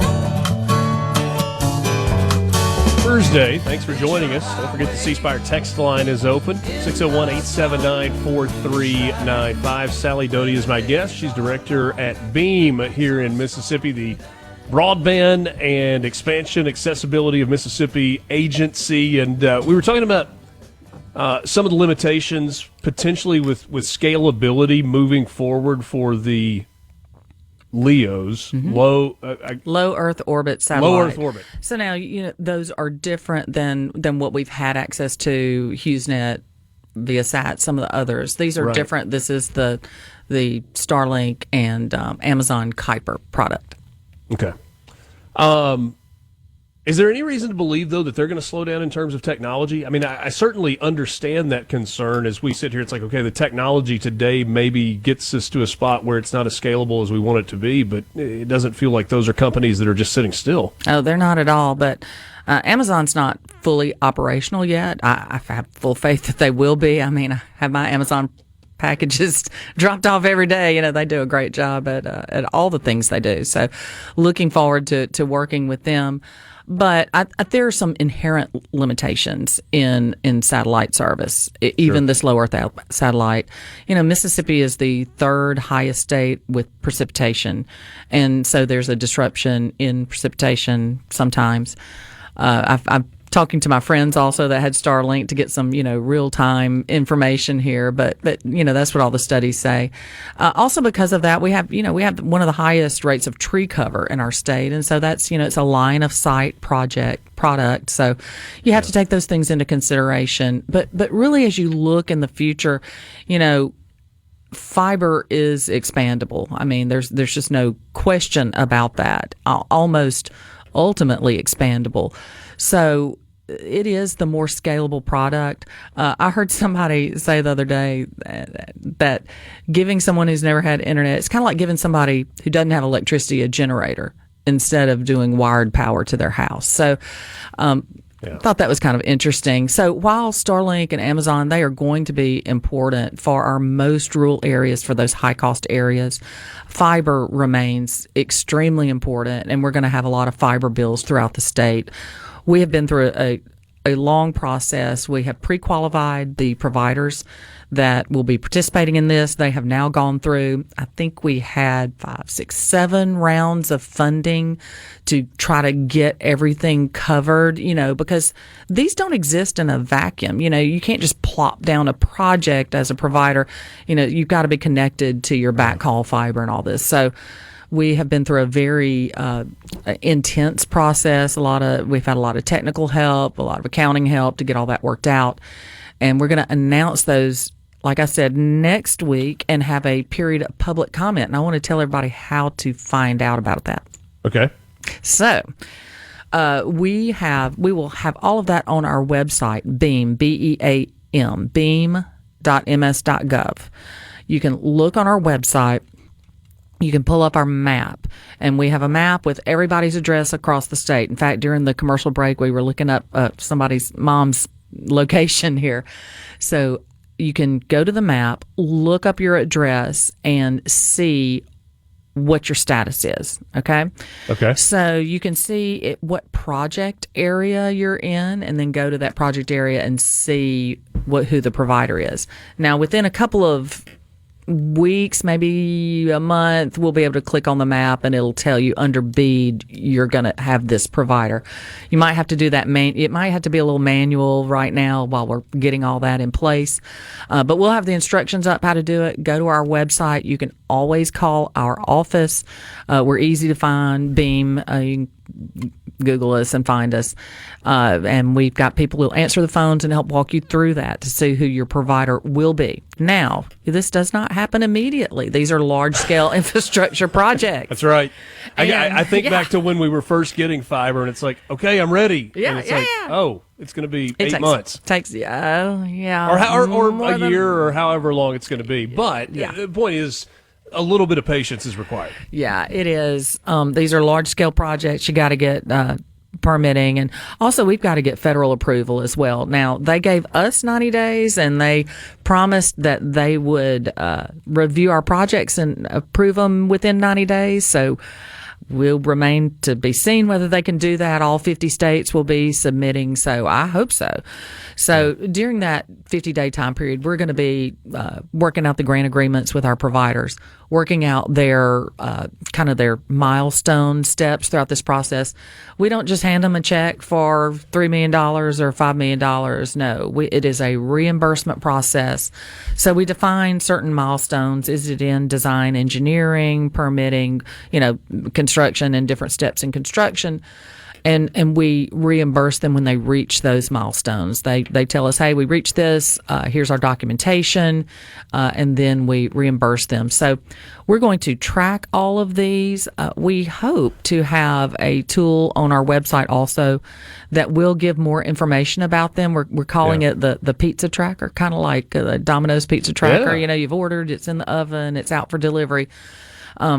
We believe we're going to have that on our website as well shortly, so you can watch how that is progressing. But for the next few months, once we get this submitted, and our drop dead date to submit is September 4th, so we've got to do a 7-day public comment period before that. So we submit on September 4th, hopefully a couple of days earlier, and then the feds, we've got to wait for their approval. Well, and they always move fast, so that shouldn't be a well, they an are issue. moving faster. They're moving faster, definitely. Let me ask you this. I know you're not ready to reveal all of those providers yet, and you said that probably is coming on Monday. Yeah. Generally speaking, though, are we talking more of the electric cooperatives who've played a big role in this, or are we talking bigger companies? The electric co-ops did not apply for any of the BEAD funding. Really? They did not. I called them up and said, were are you they eligible? sure? Are you sure? Yeah, they were all eligible. Yeah. Okay. But they did not apply. I'm friends with all those guys and talked to them. And, they have been involved in such build-outs, such large-scale build-outs. They had a good bit of CARES money. In fact, I was at the public utilities staff, and we administered that funding. It was really about $70 million worth of funding that they matched. Then they have participated in our CPF funding, and then just privately, they have undertaken large build-outs throughout the state. So I think most of them feel like they are kind of at their capacity. Yeah. Also, this is a federal grant with a lot of rules and regulations and, red tape. We try to cut through it as much as we can at our office, but at the end of the day, it's a large-scale federal grant that comes with all the things you could imagine. So, maybe they just wanted to do their own thing, but they've had a tremendous footprint in Mississippi and really have pushed our state forward. Yeah. Sally, last thing for you, and I appreciate your time this morning. We're visiting with Sally Doty, director at BEAM, the Broadband Expansion and Accessibility of Mississippi program. I mentioned earlier the data centers, right? Amazon in Jackson, the Avio announcement yesterday. It's coming to Brandon, the big project in Meridian as well. Is there any concern about the amount of bandwidth, literally, that these projects take up? Because, we hear concern about the amount of electricity that they're going to need, perhaps the amount of water that they're going to need from a cooling standpoint. Is this at all like those services, or is there just absolutely no concern about the ability to provide the bandwidth that they need to be successful? I think some of the middle mile projects that we talked about earlier, especially there was a Zayo project across 20, I think some of those projects were in anticipation and have allowed these data centers to be located in Mississippi. But it will always be a problem because we're only going to use more and more, right? We're not moving backwards on this. And there's some statistics that talk about how, our bandwidth usage is just growing exponentially, not just by, 15 or 20%. It's by, a tremendous amount. So we need to be prepared for the future, and we hope to look at that with some of the supplemental funding that's left over after we reach all of the residential locations in Mississippi. Outstanding. Sally, really appreciate your time this morning. Hope you eventually get that vacation you were talking about. I have a great team. I have slipped in a vacation. I can't lie. There you go. Thank you, Richard. Good for you. Thanks for your time. It's Mornings with Richard Cross, Super Talk Mississippi. Sally Doty covering a lot of ground there. So deadlines in place. That got to get those proposals done and get the projects going, but then you slow down and you wait a little bit. Jerry in Leesburg says, when is North and East Rankin County going to be covered with broadband? Jerry, man, I think that's where we are right now, is that everybody, like literally everybody, ultimately is going to have broadband. But being able to nail down a date today, it's just impossible. Because a lot of the things that Sally was talking about just a second ago in terms of the construction process and the approval process and the permitting process. But it is on the way. And I mean, this is just me making a guess. This is not Sally saying this on the record. I would think that in Rankin County, you're probably in position to get it sooner rather than later, as opposed to maybe some of the more rural counties in Mississippi. Representative Clay DeWeese joins me next. We'll talk about the Secretary of Education's visit yesterday, his recent trip to Washington, D.C., and maybe some spending stuff for the upcoming legislative session. We're back with you right after this. From the SuperTalk. Where you're from, Abbeville, Batesville, DeIberville, or any other ville in the SIP, you're starting your day off right. Mornings with Richard Cross. SuperTalk Mississippi.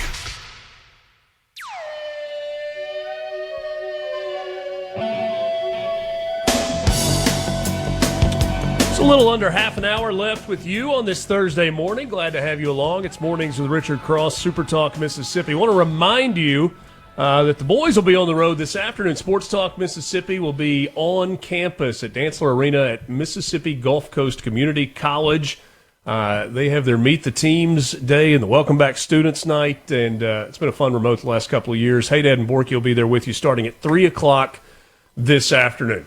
All right, this is a first, Will, an in-studio guest. I think most everybody knows that I'm doing this out of my home office, and it's the first time I've had a guest in studio. Representative Clay DeWeese, who represents my home county of Lafayette County, said, "Wait, can I just come to the studio for a conversation?" I said, yeah, we'll make it work. That meant late-night cleaning for me, though, because my office was not functional for anyone but me. So Clay DeWeese joins me in studio. Yesterday was a big day. For the Oxford School District. You were there. The Secretary of Education, Linda McMahon, visited the Oxford School District, spent some time at Ole Miss. What was that all about yesterday? That's right. Well, first, Richard, I want to say thank you for cleaning up your office for me. For those of y'all who haven't been in here, it's a fantastic office. It's really nice. Glad to be here. Glad to be your trial run, your first guest in your studio here at the house. It's fantastic. Yesterday was fantastic, Richard. The Secretary of Education, Linda McMahon, came down. She spent some time in Oxford. I've got to say, I was. Anytime you have somebody that comes down from the White House, it certainly makes you very proud that they spend time in your community. I'll brag on my community.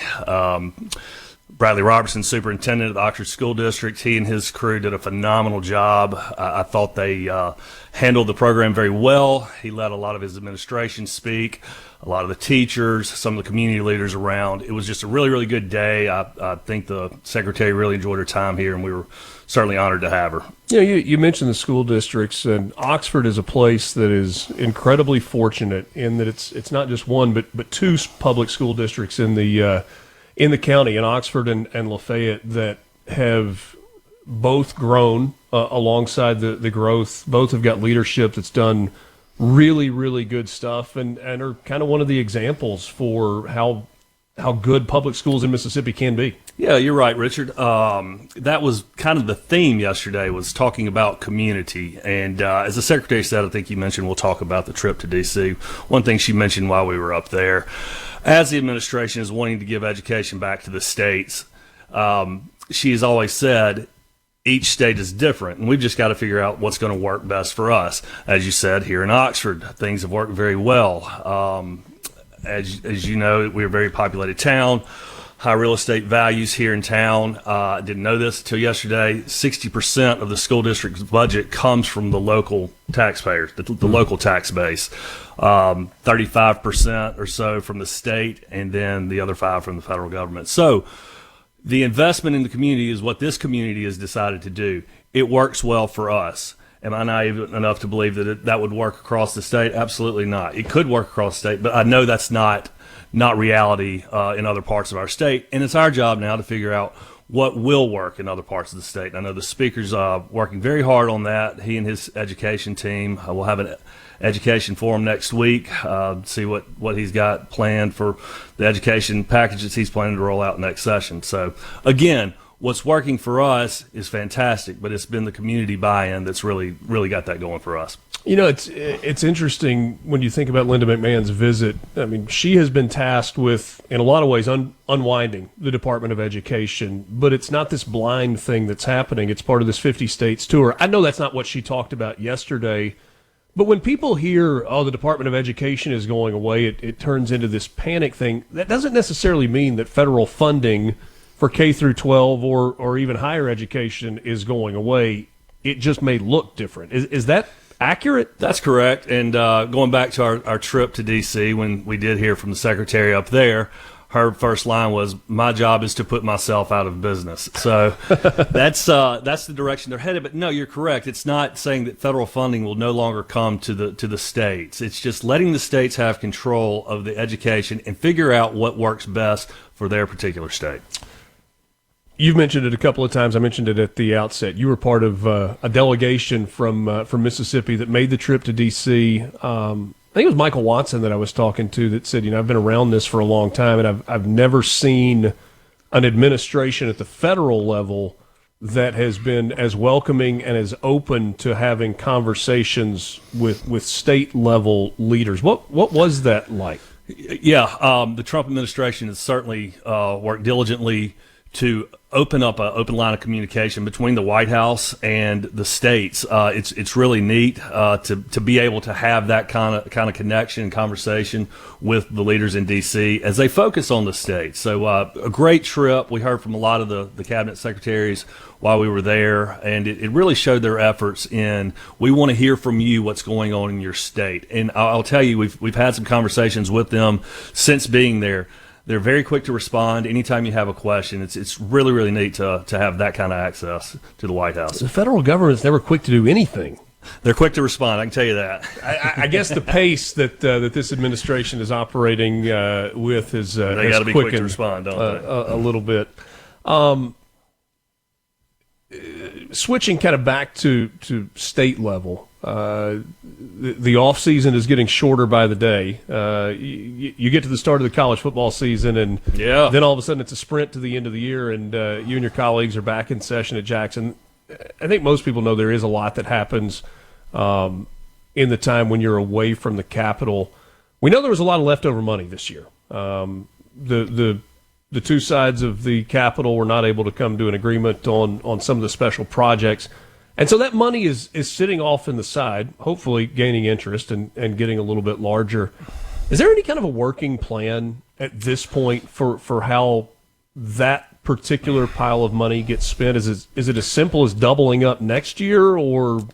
We'll wait and see how things play out. You're correct. There is money there. We couldn't agree on how that money should be spent. I will say, as we move into the next session, looking at our state agencies, as you know, they were funded at the same level they were the previous year. This year, the year before that, we had really bolstered them up. So, moving forward, we'll make sure our state agencies are taken care of. You mentioned the pile of money for certain projects. We've got roads and bridges across the state that need attention.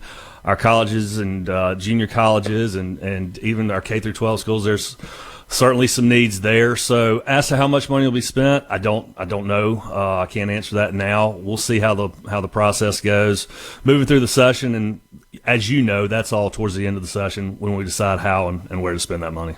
But don't wait till conference weekend to try and do it. Well, that's our goal, Richard. We want to start early. I've heard that a time or two. We want to start early and get the process done and be transparent as possible and make sure our members have time to see the bills, see what's in there, and make our votes at the end of session. And that can be done, and we'll do that this year. You mentioned colleges, universities, junior colleges. How big of a tough spot did these projects not being funded put them in? Because they're expecting some of that money, and in some cases there were projects that were either underway or about to get underway that I think have had to be put on hold. Right. You know construction. You've done plenty of it. As we look at these projects that the universities had on their books, it may have been $15 million ask this year. Well, as construction costs have gone up and cost of borrowing money has gone up, that 15 may turn into 20 or 22. I don't know what the number may be, but yes, the delay is certainly costing money for sure. When you look at your home district, Oxford, Lafayette County. It's nice to be sitting in it right now, too, Richard. A lot of time on the road, a lot of time away from home. Every representative, every senator in the state has a responsibility to their local constituents within the larger framework. When you look at what the needs are for Oxford and Lafayette County, what's kind of your priority list? Sure.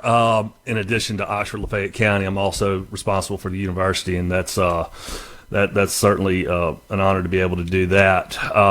When we look at the university, we do look. I know they're working on a new accounting school. That's one of those projects that we were hoping to get underway last year that had to wait. Dr. Boyce reminds me frequently that not only do we have the campus here, we also have a campus in Jackson at University Medical Center. Really excited about a project that they have trying to get off the ground down there with a state-of-the-art cancer center. Their fundraising has been phenomenal. And we talked with Luann Woodward about that. I think there are people that are wondering where is the point that the legislature kicks in? Sure. Does there need to be a certain funding level on the fundraising side before the legislature says, all right, here's another X number of dollars? Not necessarily. I think it certainly helps. I think they'll come to us in the next year or so with an ask, and sure, as they've raised private donations, and my understanding is that that's going very well. It certainly helps for them to come to the legislature with that money in hand. Locally, our projects, as you well know, growth is what we have here, and it's a great problem to have. I don't want to trade that problem. But accommodating the growth, as you well know, our infrastructure here in town is our main concern. Spending money on infrastructure, not always the sexiest way to write checks, but you got to do it.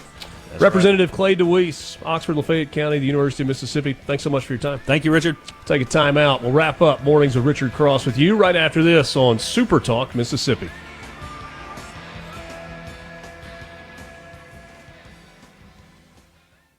From the Venable Glass. Right, none of the important stuff. Your VIP pass to hear what the most influential Mississippians are talking about. This is very important. Huge news. Mornings with Richard Cross on Super Talk Mississippi.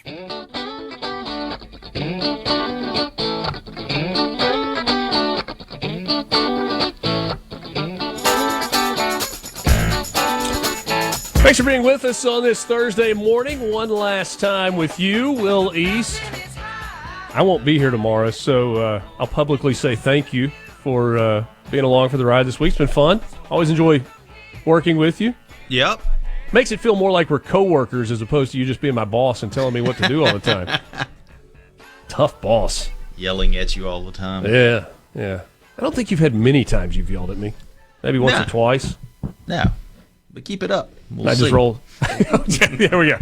Keep it up, smart. Never mind. I want to get to one last thing. I had this yesterday. It was in the holster. We didn't get to it, and this was really fascinating to me. You've heard a lot of people say that the federal government does not need to be in private business, right? That is not a good plan. That's not the role of government. That getting into private business is a really bad idea. And on the surface, I agree with that. And then I started reading a little bit more about this Intel deal. You've seen reports that the United States federal government is looking at a 10% stake in Intel. And that would actually make the federal government the largest shareholder in Intel, which probably presents some problems. But the question for me is, how did we get to this point? All right, so let's rewind to 2022. You had the CHIPS and Science Act. The CHIPS Act was a U.S. law that aimed at bolstering domestic semiconductor manufacturing research and development and strengthening the nation's scientific and technological leadership. And there was almost $53 billion in funds that was set aside by the Biden administration. And this is money that was grant money. They were just giving it away. Intel was, they were in line to receive like No, $8 billion. Intel said last fall it had finalized an $8 billion grant from the law to build its factories. TSM, Taiwan Semiconductor Manufacturing, $6.6 billion to boost chip fabrication in their Arizona facilities, and others. There was $53 billion set aside. So the Trump administration has come back and they've said, look, this money has already been allocated. It's already been spoken for. We can't not spend it. They've tried to do that in some cases, and it hasn't worked well. And so the administration has said, yeah, we'll spend it, but it's not free. If you're going to give up, if we're going to give you $8 billion, then we want an equity stake in the company. And the more I thought about that, it's like, no, we don't really want the federal government meddling in private business. But if you're giving out this money and there's an opportunity to get something in return, is that such a bad plan? It's the same thing they did with TARP. If you remember TARP during the recession when all these, big financial houses were going under, the federal government gave them a lot of money, but in return they got, I think it was preferred stock, and they ended up selling that and made a huge profit off of it a couple years later. Yeah. And it is an altogether different approach to governing. I mean, you go back to when Donald Trump was elected, and he started talking about a sovereign wealth fund. And that's quite literally a foreign concept. If you look at some of the Middle Eastern countries, that's what they're doing. Now, I'm not saying that we should model ourselves after the Saudis. That's not the case at all. But in terms of Saudi Arabia and the effort to modernize under Mohammed bin Salman, MBS as he's called, they've looked at massive investment. And so they have created, with some of their riches from the sale of oil, a great big investment fund. And then they're putting money in stocks and projects all over the world. And it's the same idea. The United States is saying, hey, let's get into business, right? I mean, we're giving away this money. If we take a stake in this company, whether we get it with dividend checks or you sell the stake somewhere down the line, and then you drop that money into a sovereign wealth fund or to try and pay down the debt or whatever the case may be, you're looking at new revenue streams. And I joke all the time, like at our house, but also we've talked about it with the state of Mississippi, and we've talked about it with the federal government. If there is a budget shortfall, there are two ways to take care of it. Spend less or make more. In our house, we don't seem to be very good about spending less. And so it's like, how do we create new revenue streams? But whatever level our problem is about spending more, the federal government is that on steroids. We know it's not going to spend less, and it doesn't matter if it's a Democrat or a Republican in office. Now, some of our friends in Jackson may be cringing at this, but like, we're preaching fiscal conservative. I understand that. We're still spending a lot of money. So if you're not going to spend less, maybe you need to make more. It's fascinating. I don't think my initial thought was that's a bad idea, dismiss it out of hand. I'm at the point now where it's like, I really want to know more about this because it's a really fascinating concept. Thanks for being with us all week long. Dave's in tomorrow morning. We're back on Monday. It's Mornings with Richard Cross. Hey, when we come back on Monday, it's going to be a college football week. For Will East, I'm Richard Cross. Thanks for being with us. Have a great Thursday. A SuperTalk Mississippi Media production.